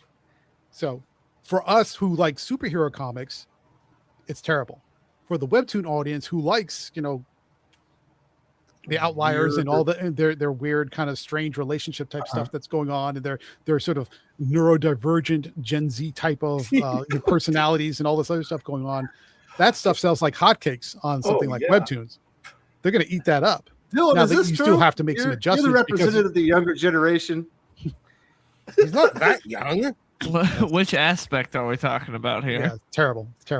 But the point is, if they want it, if Winterbond is given a mandate to make digital profitable and increase its market share, and his path to do that is to move to Webtoon, he can do that, but but the content has to change to match the audience, because that audience is not a classic Claremont era Marvel superhero type of audience anymore, right? It's not. Yeah. And so if Is that true, Dylan? Are they going to have to revamp and change the way Marvel comics are constructed for Webtoon?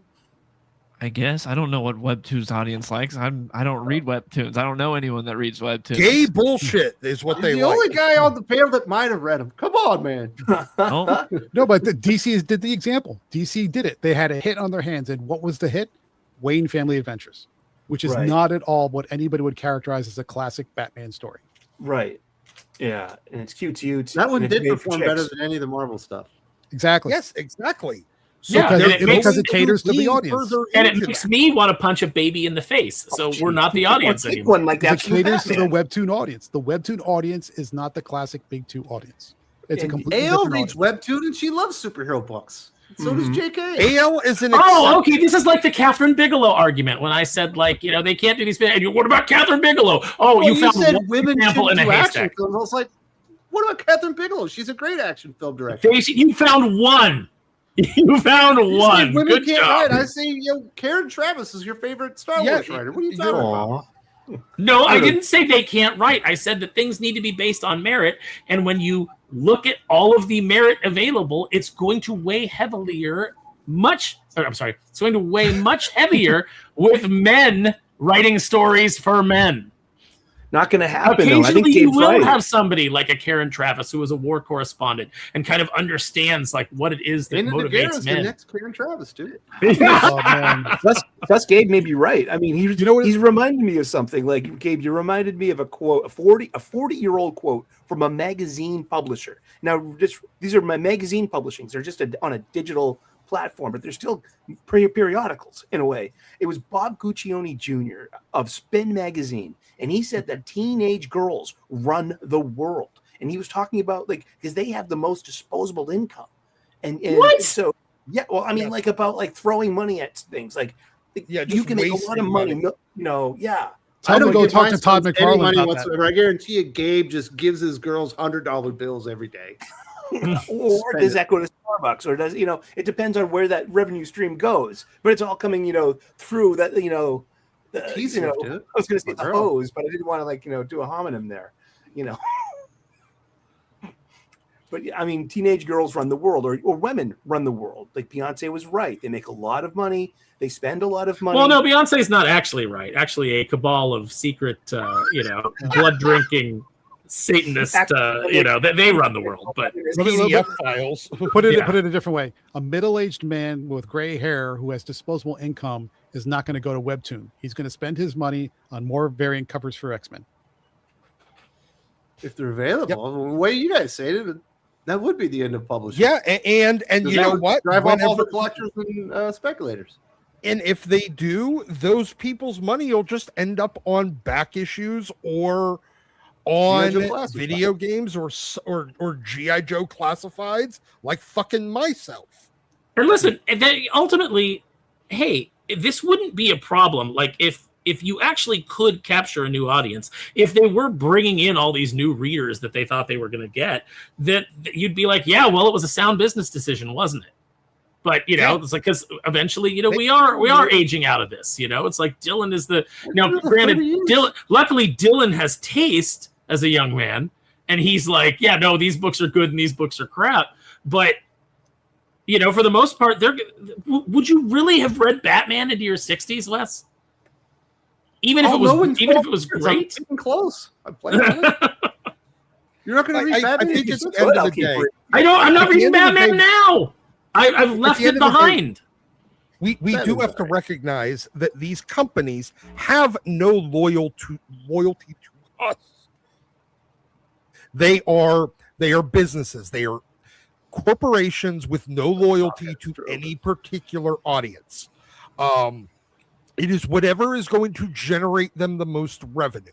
And if they're able to actually monetize this new audience that they believe is out there, and they've been targeting for the last 10 years, almost 15 years, then if they're able to finally monetize them and it brings them more revenue than going for what they were doing even in the 90s or the early 2000s by focusing on a male audience, then that's what they need to do for their shareholders. Unfortunately, that's the situation we're in. Do I like that? No. It fucking sucks. It sucks that the thing that I used to like, but it's the same as the auto industry.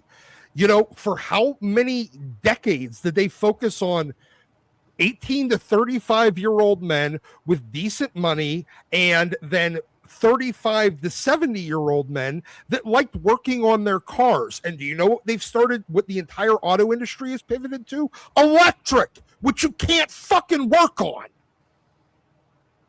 Oh, I wouldn't drive an electric car because that's just me. I get what you're saying, Doc. But the entire industry has pivoted. ESPN, a product completely aimed at a male audience, just sports content and all that kind of stuff. And you notice like 15 years ago, maybe a little bit longer than that, all of a sudden there's all these weird, like heartfelt, like pieces on SportsCenter. You're like, why is this here? This has nothing to do with the game. And it was all out there to find the female audience for ESPN as well. But it ended up driving off all the people that made them money, and now they're trying to get them back because they realized it was a huge mistake. Oh, And that's exactly the point. Is you can't. One audience is not the same as another audience. They're not the same. And so if you take this a step further, let's say they do this. Marvel gets into this relationship with Webtoon. They already have a relationship, but let's see if they go all in. They are getting into a relationship with Webtoon. They are going to go. No, but I mean, as far as shutting down Marvel Unlimited and going all in with the Webtoon, and just that is their platform. That's happening. That's happening Right now they're just touching tips. And let's say, Larson speak, love it. So let's say they do that, and let's say they're able to turn around. They change the content. They make their digital only strategy more, focused for the typical Webtoon audience, and now they're in competition because digital now is in competition with print. If that happens, I'm not saying print goes away. I'm saying that in and of itself will probably be the biggest threat to continue. I think you're making a huge mistake there. I don't think there's going to be two products. There's not going to be a Webtoon product and a print product. There's going to be. I think there will be, and it's going to be available digitally on Webtoon. I think they're going to segment. I think they're going to segment.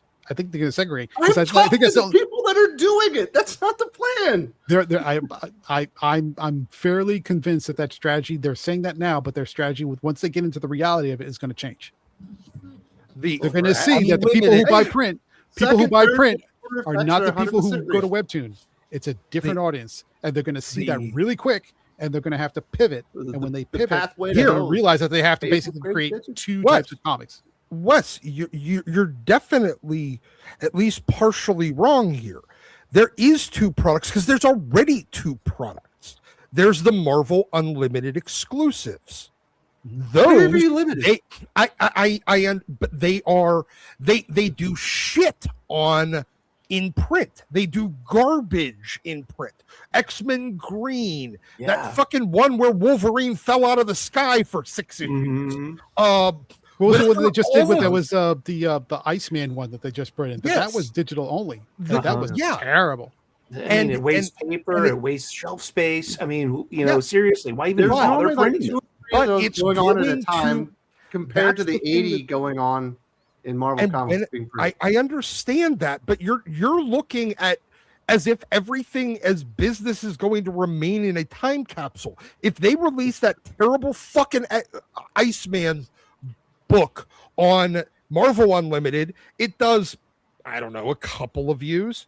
You release that same one on Webtoons, it now does tens of thousands, hundreds of thousands of views. Now, when they release, and then they start seeing, because they're able to compare apples to apples, what these different audiences, because you're going to make the same garbage that they made for Unlimited, and then, because then a year later, they fucking release it in print. But you're making the case that they should replace this, Doc, because there's this bigger audience just waiting for it. I'm saying that this is their best opportunity to monetize the audience that they've been trying to get for 15 years. That's it. That's all I'm saying. And if it's successful, you will see a corporate pivot in that direction. If it's successful, you'll be right back. You'll be right back to Wolverine and Jean and Cyclops in a throuple. That's what you'll be back for. If it's successful, I'll be making videos on how to go to sleep on YouTube. Yes. Now you have the subtle dusted tones of a creek in California. Right. I mean, think about it this way. This is the logical conclusion of writing for the new audience that never shows up. That's because the audience that never shows up is on Webtoon, and they have their own brand and flavor of things that they like. So if you take the comics that are written for a new audience, or the so-called new generation, and put it where they are, they'd probably do better. But what that means is once they start seeing the numbers, if it turns out to be successful, they're going to realize, oh, we either have to write this way or we have to write that way. If we have to write that way, we're writing for middle-aged guys with disposable income that buy dozens of variant covers, and they just want things the old way. If we want the new way, whereas we have tens of, maybe even hundreds of thousands of viewers on a digital platform, we have to write the other way. And the other way is completely abhorrent to the traditional Marvel audience A, antithetical. Right. But for us, it's a win-win because we're writing to the audience that we want to anyway, and we're getting to indoctrinate them, which is the whole point. But here's the thing: if that works out that way, this is all hypothetical. But if it works out that way, and the Webtoon deal with increasing an audience and getting lots of digital likes and maybe even getting some subscription revenue from it, all pans out and starts to increase their market share. In my opinion, this is tea leaves, it's the crystal ball. That is the biggest threat to the print side of the house, because eventually it's going to get to a point where we say we can do digital cheaper because we don't have to do variant covers, we don't have to do printing, we don't have to do shipping, we don't have to deal with the direct market, and we're getting all of these views, we're getting all these subscriptions, and we're now being competitive on this side. Why the heck are we still doing print over here, and when we can do it cheaper, faster, and with less headache? And that's going. I'm not saying that again. I'm not saying print goes away. I'm saying that if they make that Next work, thing you know, we're that all talking about Youngblad because it's the only physical comic because book it's out the there. only fucking yeah. we're gonna get to that Rabbit one. Dragon. We're You talking rely on success. that. What I'm saying is, in a nutshell, success on Webtoon, if they make it work and they make it work well, is the biggest threat to print Marvel comics. The nice thing about just talking about Youngblood is we could just record one video and then just replay it for each issue because it'd be like, Whatever, hey, did dude. you like when they jumped out of the plane onto that? YFLC cover, yo. When they jumped out of the plane onto that surface that had no backgrounds, you know, it's on the sea so that there's no backgrounds and they're fighting on a boat. And then we got 3 close-up shots of Shaft's face that are almost identical. And then a tiny little action panel, and then at the end of the issue, a Deadpool or a Cable showed up to save the day. Listen. For the people's, 'cause Nobody we got a knows lot the of comic really industry good better than comments Rob on Liefeld. this. Well, he is a Sadel master says- storyteller, according to him. Hold up. Sadel says it's lets Marvel drones like Doc try peak comics like Return of the Crazy Demon. By the way, I have 200 plus omnibus absolutes and follow 200 plus Korean manhwa. See, Doc, it's going to open doors. You're going to get to read Return of the Demon. Yeah. It's gonna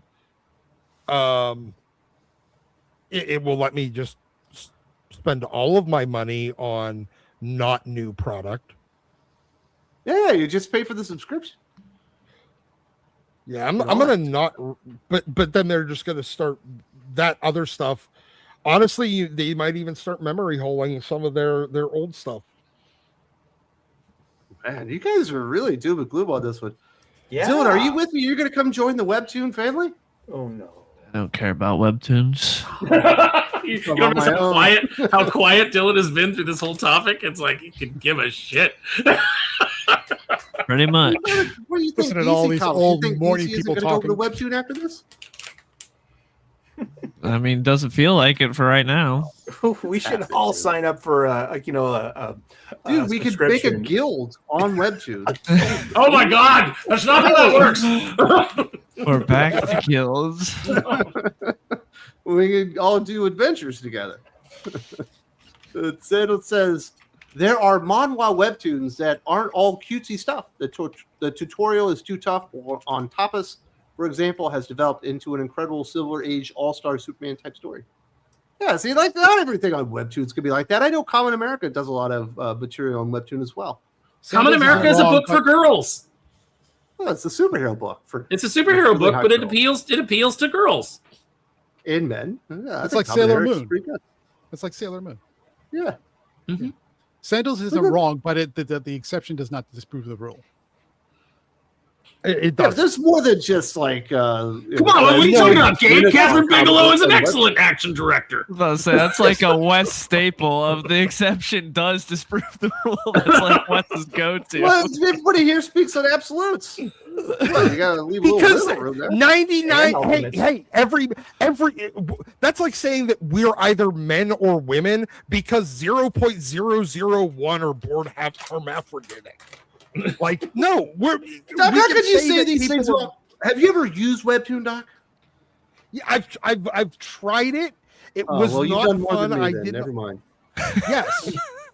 Have you? I showed tried it and jumped? years The ago gold standard. because a dude that I knew, a dude that I grew up with, had done a thing on Webtoon before it became like a sci-fi series of webisodes, like on the Sci-Fi Channel, like 15 years ago.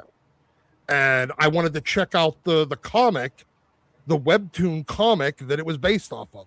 So I had tried it then. So it's been like 15 I years. know Neon had some Webtoon comic books as well. It's not like Yeah, Yeah. he knows a lot about that. yeah. There's been plenty of stuff over there. I'm sure it has a little bit wider audience than we're giving it. A But little Doc, bit, I guess, but would know not better than much. I have because I've used Shonen Jump, but not Webtoon. Shonen Jump, Yeah, I mean, absolutely look, fantastic. it has a slightly it has a slightly bigger appeal, but 95% of the like big view books or like stories on there are Tumblr girl chick crap that I have That's no not real what interest Lord in. Olympus, I think, is the biggest book on Webtoon, and that's not what that is.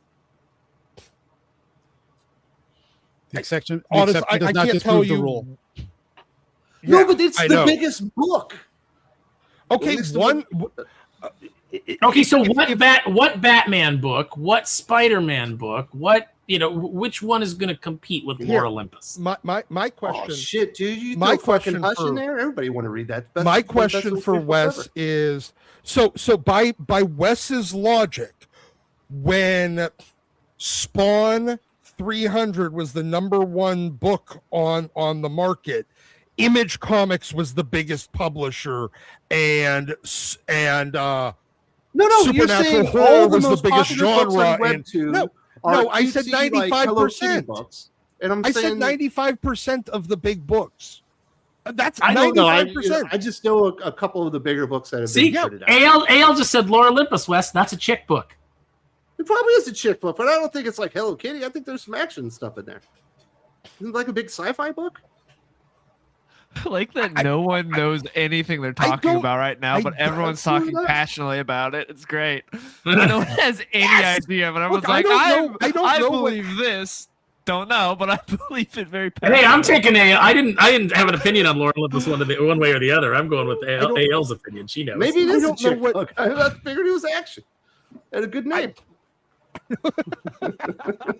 It is a good name. I will say that. A good title. A good title is half the battle. I Absolutely. just Googled it, and yeah, it doesn't look like a book for fellows at all. Oh, This Yeah. looks like the definition of a chick book. Yeah, oh my, this is a I romance. don't know, book, dude. like, I'm full looking on. at it. It looks pretty beefy there to me. I mean, yeah, if you like your Virgin River, this looks right up your alley. Yeah, like Virgin River with aliens. I'm kind of digging Slut this. Creek. I might have to read it. But okay, on further review, Lore Olympus, definitely a chick book. Yeah, Whoops. but my point. That's my point here. Like that's if that's their audience, that's wonderful. I'm super happy for them. I want them to be successful. It's apparently not going to be with me anymore. That's As fine. he said, Yeah. this conversation is why I always say the readers of U.S. comics don't want to fix the industry, because to sell to millions every month, you need to make mass normie media again. They got a point in a way. Yeah. Again, that's. I mean, if the normie taste has spread so far away from what I want, then I don't know that then- it has. There's been 2 $3 billion movies in the history of the world. One of them is Avengers Endgame, correct? Yes, yeah. That feels pretty mainstream and normie to me. and they killed it. I They Yeah, killed it. and They they- can't get and it then they- back. Because what was the Yeah. big idea after Endgame? Well, you know what we'll do? We'll make the Marvel Universe more than 50% women, and that'll bring in the female audience. Then we'll make $4 billion. Yeah, but they've done multiple billion-dollar movies since then. You know, the Spider-Man, was it? No Way Home Spider-Man's did not it? a Marvel movie. Spider-Man doesn't count. It's in the MCU. Deadpool, Wolverine, It's a Sony film. It's a but Fox it's in the film. Marvel Cinematic Universe. Deadpool, Wolverine. Just because they acquired these things after the fact doesn't make them. It's like, oh, the Deadpool, Wolverine. Yeah, good job. Like that was gonna happen Doctor whether Strange you did it or not. $900 million, but even the stuff that Doctor hasn't Strange been was still writing off of Endgame, and people hated that movie. That was No, the but beginning my of the point end. Is that stuff is still doing better than anything that's been like adapted from Webtoon, Yeah, right? we're still reeling from Fantastic Four's box office. That was crazy. Yeah, The that's Superman like saying- box office was wild. Oh man, Supergirl killing it right now, killing it. That's like saying Amazing Spider-Man is still a fantastic comic because it's Marvel's #1 bestseller right now. Is it? It's close to it, if not regularly Probably the up top there. 5. Now it was getting beaten out by Ultimate Spider-Man, but Ultimate Spider-Man's done, so ASM is still up there right now. So you have to take into account the loyalty Context. factor. People will just follow Spider-Man because it's Spider-Man, regardless. And that's of the why- content. That's why Multiverse of Madness made what it did, is because there was still some loyalty factor. And Marvel has killed that over time. And now there's no loyalty factor. And that's why They- Thunderbolts comes out and it flops. That's why Fantastic Four comes out and it flops. It's like people just aren't know, way to invested grow you. anymore. They look the Marvel comics and the superhero industry built up a bank account of goodwill, and then for the last 15 years they've been spending it. They haven't been replenishing it. They've just been spending it. Same with Sense Endgame. They've just been spending that bank account. Eventually it runs to zero. That's where they're at. That's where they're directed to. He says, we've all forgotten that when DC and Marvel sold millions of copies a month to normies, they could afford to hire legendary creators and take chances. Yeah, well, we And talk they about the could death also spiral sell- all the time. We talk about the fact that, hey, what's the spiral? The spiral is, hey, the books aren't very good, so sales drop. So what do we need to do? We raise the prices. We chase off more customers. Oh man, we're once again we're not doing that great. Well, you know what? Cut costs, hire lesser writers, hire lesser artists. Customers go away. What do we need to do to make up for that? Oh, we need to raise prices again. You're just continually milking the same audience, but it keeps shrinking because you're not giving them what they want. It's too expensive, and you're not giving them anything worth their money. And you're spending that loyalty account down to zero. That's really what it builds up to. It's a money game. Look, Perch hates the X-Men books. He still buys X-Men. Why? Because they're spending that loyalty. Masochist. He's a masochist. It's like he's got the disposable income. He's like, oh, whatever. I might as well. It's a habit. Might as well have these. Yeah, it's a habit purchase. And what happens? What would we see during COVID? And what do we see during People other break significant habits. events where there's a change? Is if you give somebody an excuse to break the habit, even just for a brief period of time, they're done. They're out. It's If you don't give them a reason to come back. And it's the exact same with their variant schemes, with their relaunch schemes. All those other things are they're giving people the opportunity to reevaluate continuing purchase. It basically is like a subscription. It's the reason why Netflix has never asked you if you want to continue your subscription. They never will. The entire gym industry is built on making people never reevaluate that purchase. Then he says, I will personally vet and recommend Webtoons for Doc. Dude, he's willing to bite the bullet for you and find the stuff that you like. I don't like, honestly, I am not a huge fan of the digital format of reading.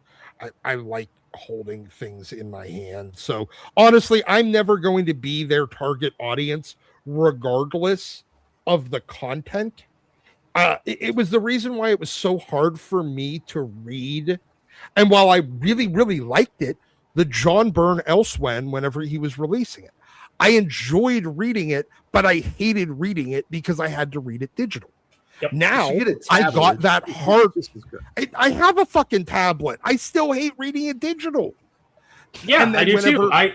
I don't even like shit. I have to read comics digitally all the time for work because that's how they're produced before they go to print. Is I have to read all the digital files. I don't like it. It's my job. I wish, it doesn't make any sense, but if it was printed and I could read it and then give all my notes, I'd be much happier. But that's not the way it works. So when I don't want to go do that in my spare time with the comics that I'm supposed to be enjoying. Back in the 70s and 80s, in the 60s, everything up until like the early 2000s, the late 90s, that was literally what the ash can was. It was a mini printed version for the editors to read before it went to production. And then they'd throw it away. That's why it was called an ash can, because it went into the trash can. And so they read it because they didn't have digital back then to read it on.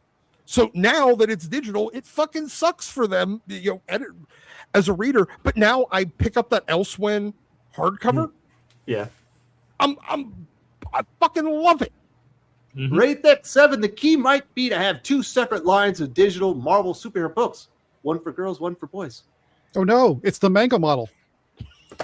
We can't do that. No, that makes it's too much mega model. sense. No, Aaron Sparrow is right about this. It's everything is being corralled into girls' content, and boys can enjoy it or have nothing. It's like the Boy Scouts. Look, there's no Boy Scouts of America anymore. It's now Scouting of America. Yet the Girl Scouts of America remain. It's that. Now take that, put that on every single one of the realms of entertainment that we talked about today, and it's all there. The Webtoons argument, you know what I mean? Just like all the fandoms. There you go. It's the same. It's turtles You all can the way down. enjoy the stuff for girls, or you can fuck off to irrelevancy. Right, or be an incel. Yeah. That's your choice. There's your binary. The question that no one's asking is, when you take away everything that men like, particularly young men, what happens to society? The things that you use to distract them from how badly they're getting screwed. What happens when all those things are gone? I'm They not won't holding like doors that open answer. anymore. I can tell you that. I'm out. I can I'm tell not you. gonna I say can thank tell you you. that society and corporations are not going to like the answer to this. Then we They got already Sable. don't like it because they're like, where are the men? Why aren't the men showing up for these things that we're giving you? We gave you Supergirl. Why didn't you show up, men? Well, we did. We were the majority of the audience, but you know. Sadel says making Marvel compete will lead to better books. I believe it. It'll, but Right. again, Oh, define what my sweet kind summer of better. child. Define what kind of better. Better for whom? Better for Marvel and their revenue, but not necessarily for the reader. I mean, Chris, potentially 827. a better fit for the audience might be a better way to look at it.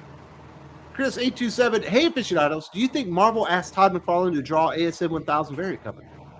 I think Todd has specifically said they didn't he? I don't recall whether or not Todd even. I think he said something, but I don't remember what he said. I mean, I don't what believe a they did. They what a should've. dumb oversight. Sully, what are you If they taking didn't, pictures of? they're Are you fucking taking pictures of retarded. us? No, yeah, my uncle's calling me, and I'm like, dude, I'm on the show. Oh, Like, tune what are you in. doing? He wants to Or call wait. and talk to me, and he was, I love you, Uncle Brian, but I'm on the show. But I don't think they did approach me. I think they left a lot of money on the table. People were hoping for a Todd McFarlane ASM 1000 something, right? Well, Yeah. you have to assume that the assistant, first of all, the assistant editor who, was probably in charge of reaching out to people, they would need to know who Todd McFarlane was, which, I'm not convinced that any of the assistant editors working at Marvel know who any of the old school, creators that sold. Creatives. I don't think they know who they are. They're like, he Mr. didn't do a variant cover it for us last month, did he? Mr. DC Comics, with Blu-ray movies going away for streaming, now video games removing CDs for gaming, are books the last holdout? Will books eventually go away? I Yes. don't know. No. Okay. Let's No, they reframe it. Okay. Yesterday, was released upon the world was the new Rolling Stones album called Foreign Tongues.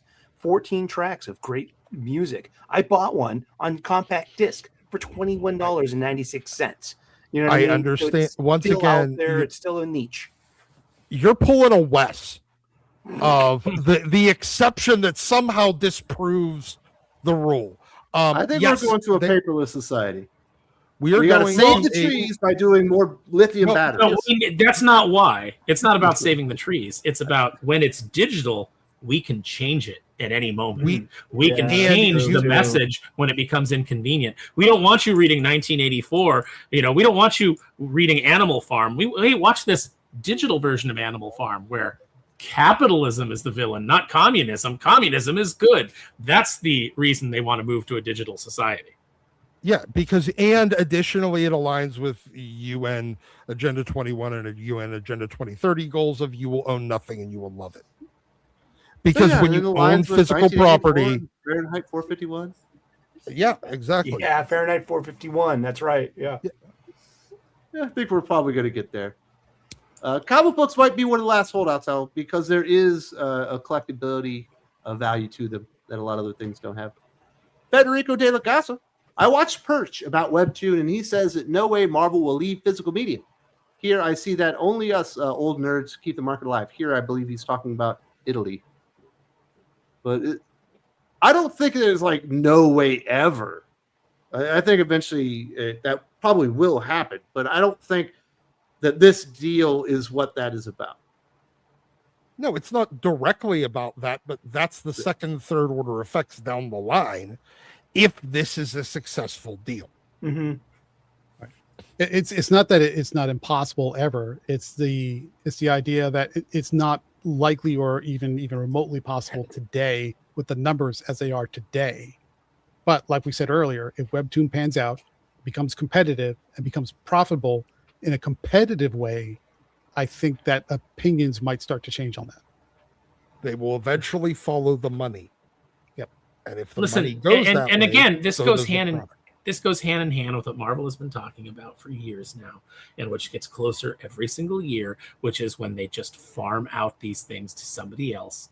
And it's much easier to do when you're just putting stuff on Webtoon. You don't have to have a bullpen. You don't have to have, a bunch of editors. You just need one brand manager, and maybe an assistant who sees things coming in and then approves them so that they can go up on Webtoon. Matthew Ledbetter. Am I the only one who's annoyed that the Rocketeer uses a German Mauser pistol? He should only use American guns. A Colt 45 would be more appropriate. Yeah, I but the would Mauser approve looks of cool. this. Yeah, it looks cooler. It looks better.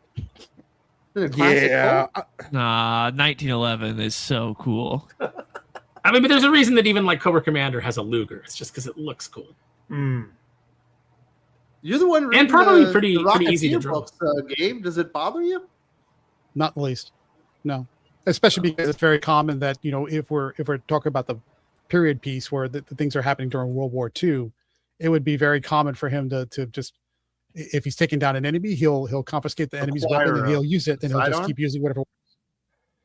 Yeah. And if he's behind enemy lines, ammunition for the Mauser would be a lot more easy to come by. I'm saying is if the Rocketeer was a patriot, he'd be buying fucking American. Is what I'm saying. I'm Yeah, with it. and when he can't get get ammunition for said American gun behind enemy lines, that becomes a fucking problem. That's why you need a Russian revolver that can accept many types of cartridges. Tovarich. Russian guns are notoriously shitty, except for maybe the AK-47. Yeah, other than the AK, yeah. Everything else, you breathe on it wrong and it's garbage. Yeah.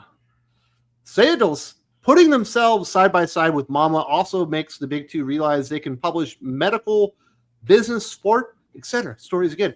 So you think that it'll open up genres, which I do think could be a good thing for Marvel and DC. There are more genres out there than superheroes. In fact, Dylan and I were just talking about all the great genres out there. I wouldn't mind seeing Marvel and DC do some more crime, some more war books, some more horror and stuff, dude. I mean, it might be the way that they could attract somebody like Ed Brubaker to come back if he got to do a. I don't know that he needs to. He's already got his deal with Yeah, Amazon. he doesn't need the money that bad, and they wouldn't pay him either. But you also have to think about what is the end goal with doing that. So let's say they start a crime imprint. Okay, fine, sure. If the whole idea is to create synergy with the MCU and the broader Disney palette, where does that sit in there? Well, it could be their Yeah, new for right now, it doesn't. creating new stuff to make things about. It works only for as just IP farm for Disney studios and all of their subsidiary studios.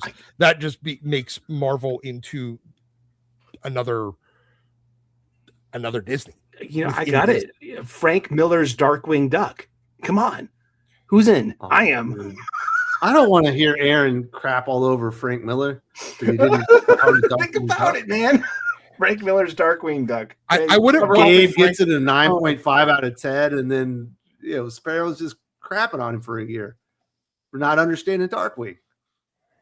Look, Well, I will concede Aaron knows Darkwing Duck better than I do by a mile, and I'm okay with being okay with that. So I yield to Aaron on that one. It's not only a lack of top creators, it's a lack of new ideas, like Warren Ellis when he did the Extremis armor on Iron Man. Like, when will we have a new idea now? I don't know when they're done doing everyone. When the cult of Grant Morrison's X-Men finally leaves the comic industry, where they're just no longer just doing somebody else's greatest hits.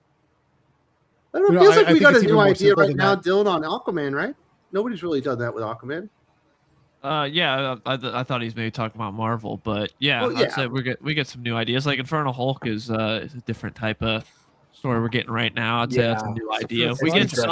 some. It's more of a few and far in between, I'd say. But yeah, we still get some new ideas. At Marvel, less so, but every Yeah. now I mean, and I again. think it's simpler than that. I mean, you'll get new ideas when you pay for them. Right now, Marvel Yep. doesn't pay for nothing. Their Yep. page rates are garbage, and they don't do any deals with people with royalties or anything like that, or very rarely, unless you're a top tier creator. So if you want new ideas, you have to pay for them, and until Marvel undoes those purse strings, you're not going to see anything. Garfield's Bizarre Adventure.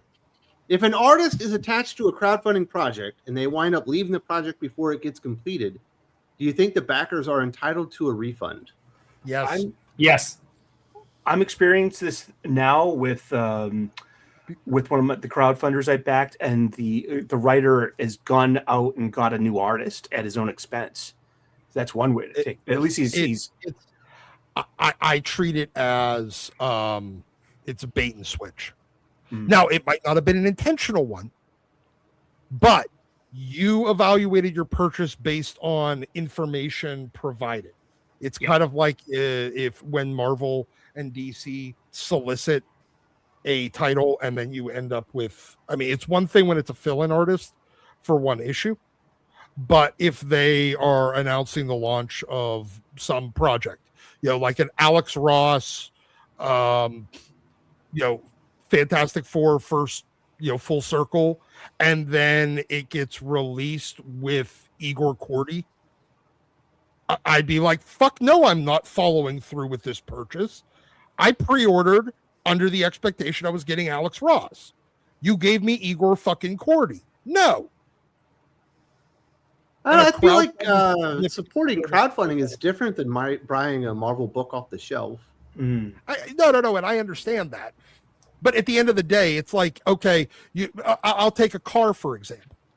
They announce a new vehicle, a new Ferrari, and it's going to be 800 horsepower. It's going to be all this. It's going to have everything. It's going to be naturally aspirated. And then they come out with an electric car. Well, that's okay, I was on the list. What if they But promised it's a a bait and designer and switch. then they brought in a different designer to finish the car off? Like, wait, this is supposed to be an Adrian Newey car. Yeah, I mean, like, if they announce Gordon Murray is going to be designing the fucking car, and then it's somebody else, again, I don't want it if I'm not getting a Gordon Murray car. Yeah, like if you went to name. If you love Madonna and Madonna's doing a concert, you're like, oh, I love Madonna. I don't know why you would, but it's like I've got tickets to go see Madonna, and then you show up and it's Tina Yothers from Family Ties as Madonna. You're gonna want your money back. I want my fucking money back. I think crowdfunding is a little bit different. I don't think that backers are entitled maybe to a refund, but I do think it would. He didn't say entitled. He said should they, and yes, it I believe says, they should. do you believe It says backers entitled. are entitled?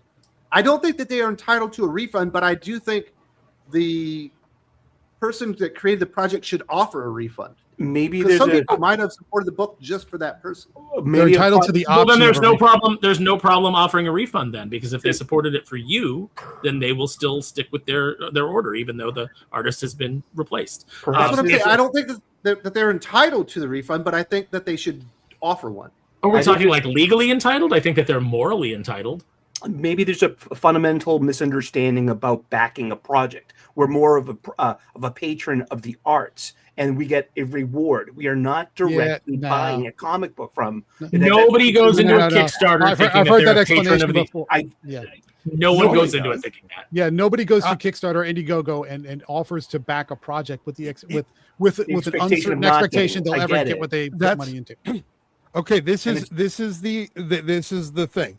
When I'm backing something on Kickstarter or Patreon, or I mean Kickstarter or Indiegogo, I'm expecting a product. When I'm on Patreon and I'm backing a creative and giving them money monthly, I don't necessarily, because honestly, it was one of the, like I back Brett Booth. I did back the guys over at Rags for a number of years until I stopped getting, like for a year, They made a promise of giving Okay. product, and then I didn't get it for like a year. So I'm like, you know what? I'm fucking done now.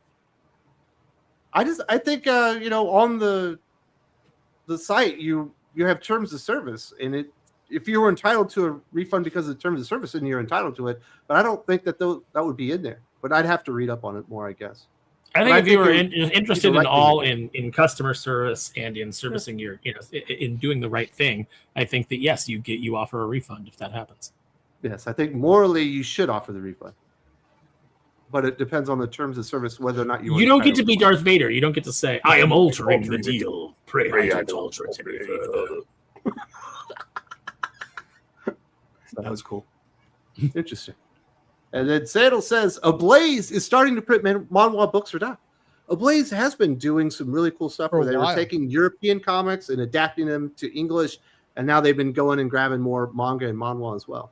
Yeah, if you like, very action-oriented, hard-hitting, very kind of macho. I mean, The Breaker, they've been publishing The Breaker volumes for a couple of years now at this point. So, yeah, they're all in on doing that type of stuff. It's just a question of finding their audience because Ablaze's publishing cycle is a little hit or miss.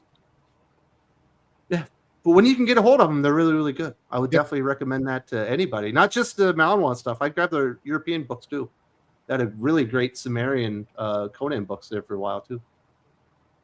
And then Sadles, Korean webtoons made for women actually understand their audience. They'll leave Marvel's crass writing, boxy shoulders, and side buzz cuts in the dust. Marvel will have to lead her. Yeah, I think that's what's happening. I believe that's what will happen. Is that quality always wins out, and if you go to a webtoon, if that's really most of what they offer, you're going to be competing with people that are specifically targeting that audience and are probably doing it better. So they have to up their game or figure out what they're doing. Let me put it a different way. This whole debacle about keeping Peter and MJ separated and people complaining about that for 20 years right now, that would not fly in Webtoon. No, if they you would have already stopped reading. Yeah, they would scream bloody murder and would not stop relentlessly for 24/7. That whole editorial resistance to what the audience wants absolutely does not exist on Webtoon. When the audience feels like they're getting disrespected or being put off or being resisted, they leave, and that's it. Oh, so maybe Nick Lowe will finally be fired. I wouldn't be surprised if a couple of heavy hitters. I'm not sure about Nick Lowe, but I don't think you'll see C.B. Cebulski and a couple other people at Marvel Comics in about 12 months. Well, I mean, I would love to see Tom Brevoort get future endeavored. I've heard the name brought up in that conversation, but it's not looking great for their future prospects at Marvel Comics. Yeah. Well, he already only held on to his job because Dan Buckley, who is now gone, protected him by saying, like, look, we don't have anything for you to do unless you take this X-Men gig that you don't want. Well, technically, Buckley's still there until next summer. Yeah. No. So but he's been stripped of his title. Yeah. But the point is, like this public antagonism that Nick Lowe likes to do, that would not fly on Webtoon. That absolutely would not fly on Webtoon. He would get his butt handed to him in a bad way. Put a squash on that shit. Well, dude. Tom Brevoort loves to do it too. They all think that they're coming down like Moses from the holy mountain to tell us rubes what's what. Like Quesada's double meeting headlines on his Substack about one more day and all that. Nope, that would not fly. Not at all. Interesting conversation. It's actually a pretty fun episode. I enjoyed that one. But I think we've come to the end of the show. Dylan, you might have said 14 words. It felt like you weren't interested in the thing. But hopefully you did read some good comic books this week. Yeah, there's some good stuff. We got Fury of the Firestorm #4. That continues to be pretty good. I like that. Emperor Aquaman #19. While not the biggest fan of the art right here, I'm missing John Timms. I love the way everyone talks about Aquaman in this book. It's like he's Michael Myers or something. The way people talk about him, it's great. G.I. Joe, Real American Hero 330 was pretty good. And Fire and Ice Dark Wolf #1 was pretty good. Dan Panosian writing, not even doing the art, but I enjoyed it. I didn't check that one out. So should I check it out? Yeah, it's good. Well, very nice. Oh, wow. Very Considering good. the last Fire and Ice was fucking terrible. That's from DC Sorry. Comics. This is the one that's. No, this is the This is the Frazetta. Frazetta stuff from Dynamite. Sorry, I'm retarded. Don't mind. You got any big videos people need to know about, dude? No new videos this week, but plenty of stuff to check out for anyone who hasn't been over there. Well, very nice. Well, definitely check out Dylan and I's rundown of the best comics by genre, and you can see Dylan absolutely lose it on me because he felt like I picked the wrong war action book as the best in the industry. You don't like Battle Beast? No, you're like, oh, it's better than Escape. I was like, all right, have you read Escape? And you're like, oh, there's 9 issues, and I've read the first issue and the last 2, so I've read Escape. It's not how that works. What if there might be a better book that I haven't read, period? I can only go on what I've read, dude. No, but everyone knows Escape is great. You have everyone in your stratosphere telling you Escape is great. And you're like, no. One person, and that's you, dude. No, Escape is great. Escape is legit. You've never said that to me, Gabe. I've written reviews about Escape. Dylan, he watched the first 20 minutes of Escape, couldn't get into it, and exactly. And I've heard Josh talk about how good Escape is. And he's been on the last couple. Let me be very explicitly clear about this. Escape is on a whole other level than Battle Beast. It's not even close. You guys are way off, dude. Battle Beast is. They're way off. The guys that read the book. How many issues have you read, Eric? You watched the. I haven't read any, but I'm not out here forming an opinion on it one way or the other. But when someone tells me a book is good, I don't poo-poo it when I haven't even read it. I haven't fucking poo-pooed it. I put it on the list. I've read it 3 times. You can't watch the first episode and the last 2 episodes of True Detective and be like, yeah, I watched True Detective. That's not how that works. I read the fucking book. I watched True Detective. I mean, it's not as good as the Father Dowling mystery. Hey, don't you down talk Father Dowling? That's not cool. I would never speak ill of Tom.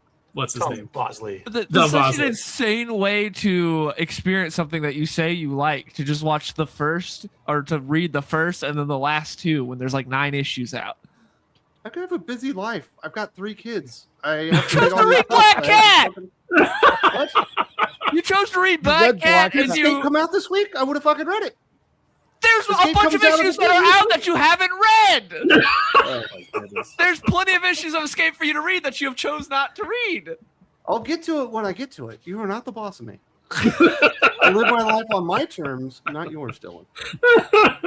That's all I'm saying. You're never gonna read it. No, I'll get to it. All right, Gabe, what do you recommend this week, dude?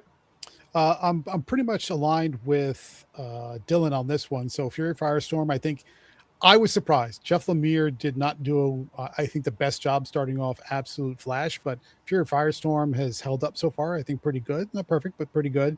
Also, G.I. Joe, A Real American Hero, I'd still place it above the Josh Williamson G.I. Joe, so I think that's pretty solid as well. And I also still like Aquaman for what Jeremy Adams is doing with it, which is the whole point of trying to expand the character to do some different things with it. And I think he's doing a good job. He's had some meandering moments lately, but I think it's still one of the better all-in titles out there. I'll also add Starcross #1, which is the latest Mark Miller title coming out of Dark Horse. It's, if you like sort of lightweight crime thriller, in the style of Westlake with the Parker novels, but with a weird sci-fi neo 80s aesthetic, I think that's still pretty good. And as a tentative recommendation, I will say go read Absolute Batman #22, so you get an understanding of Absolute Harley, which Scott Snyder has done nothing with up until this point, pretty much. And the issue is okay. It's not terrible. It's okay. But if you're interested in Absolute Harley, that's the one to pick up. Also, of course, go to Comical Opinions. And if you're interested in my writing, my fiction writing, go to mysticstreets.substack.com. And we just published episode number 8 of the current Invisible Man series. And if you like that kind of urban, gritty, city type of thriller type writing with a supernatural twist, you're going to like that one as well. Well, very, very good. Mm-hmm. Thank you so much. All right, Sully, what are you recommending, dude? Hello, I've got 6 floppies, 6 funny books, 6 endangered species, because the internet's going to put our floppy paper copies out of business one of these days, but not today. And not this past Wednesday, I got Mark Miller's Starcrossed. I got a really nice pencil variant cover, and I like it so far. I love Mark Miller's stuff, and I will buy his books. I got Fury of Firestorm 4 of 9. Really good story, really good art. I'm really into this, and I'm very happy to have 2 DC comics this week. Emperor Aquaman by Jeremy Adams, pretty good. Even the art it's good. I'd rather John Timms, but so say we all, right? But it's a fun story, and there's this page where you open up, and it's all of Aquaman's bad guys all in one room, and it's really cool. Arthur's had a huge power upgrade, and I'm tuned in. I'm looking forward to seeing where this is going. Transformers 34. Wes and I were talking about this the other day. It's kind of lost a step. It really has. It focuses on like 4 different story beats, and none of them are Starscream or Megatron at this point, of whom I find the most compelling characters in the book so far. So I'm going to see where this is going. I'm going to stay tuned. G.I. Joe number 330. Again, I got a really nice Lee Weeks black and white pencil variant cover, and this is a really good book, and I love how it ties in to G.I. Joe, A Real American Hero, that was published 40 years ago. Everything that's referenced in here is before issue 20, about Dr. Venom and the brainwave scanner and all this. So this is really good. It's really deep. Larry Hama has wrote probably the majority of all the Real American Heroes. And my pick of the week is Flash Gordon, number 18 on Mad Cave. The art in this is incredible. You are sleeping on this book, aren't you?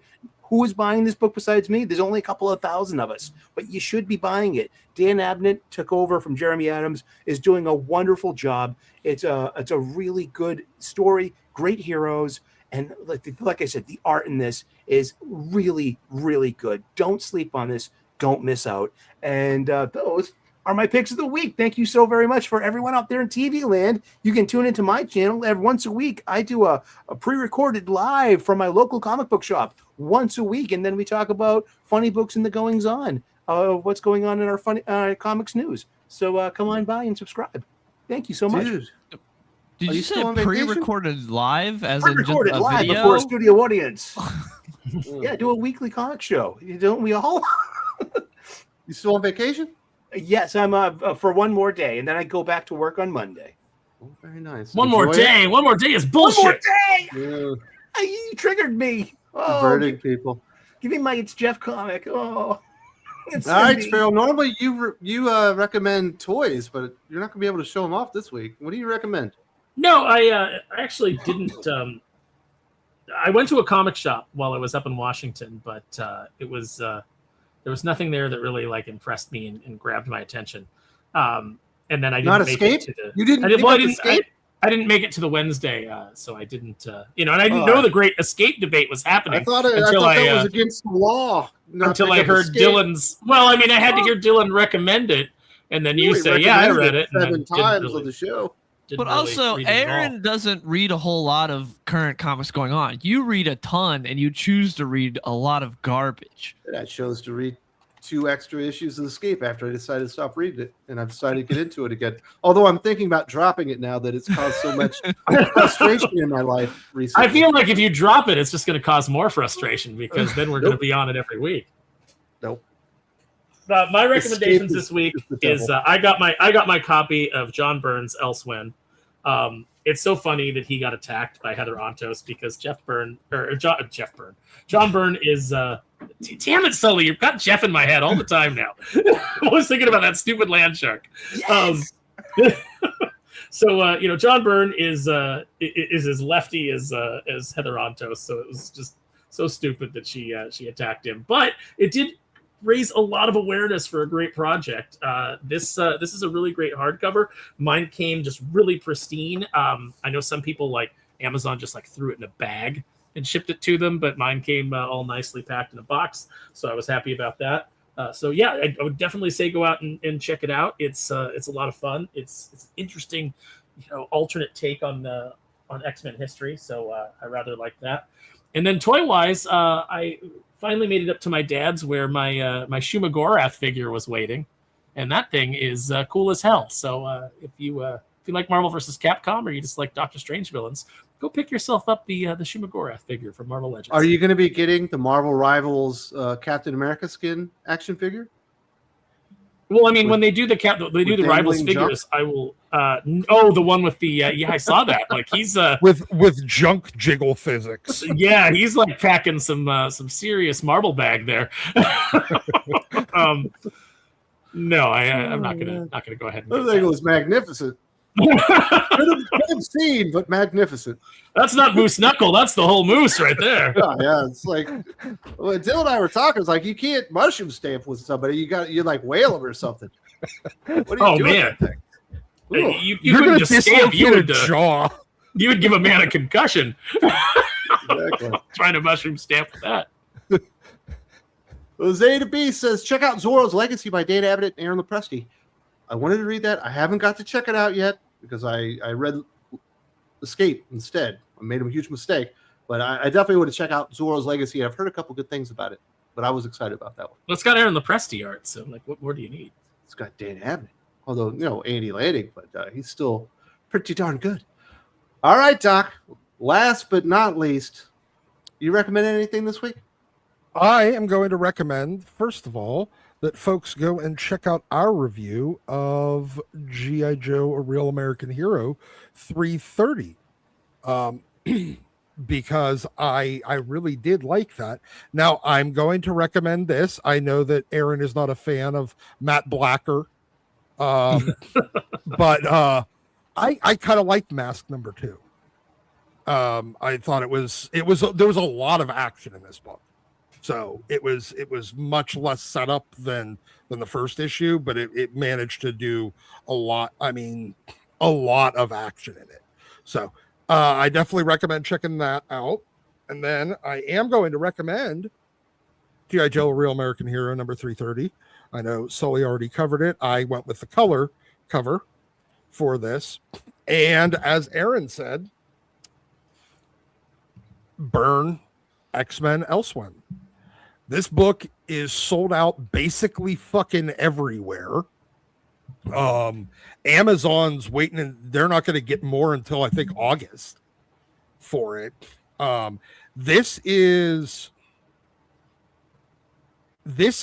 would not be surprised if when the book scan numbers come out on this to find out it actually outsold at what is it, $39.99, outsold whatever issue of Uncanny X-Men or X-Men came out this month. I would not be surprised to find that out. Well, we had a 25,000 print run. Yeah, I am not sure if X-Men or Uncanny X-Men are selling over 25,000 anymore.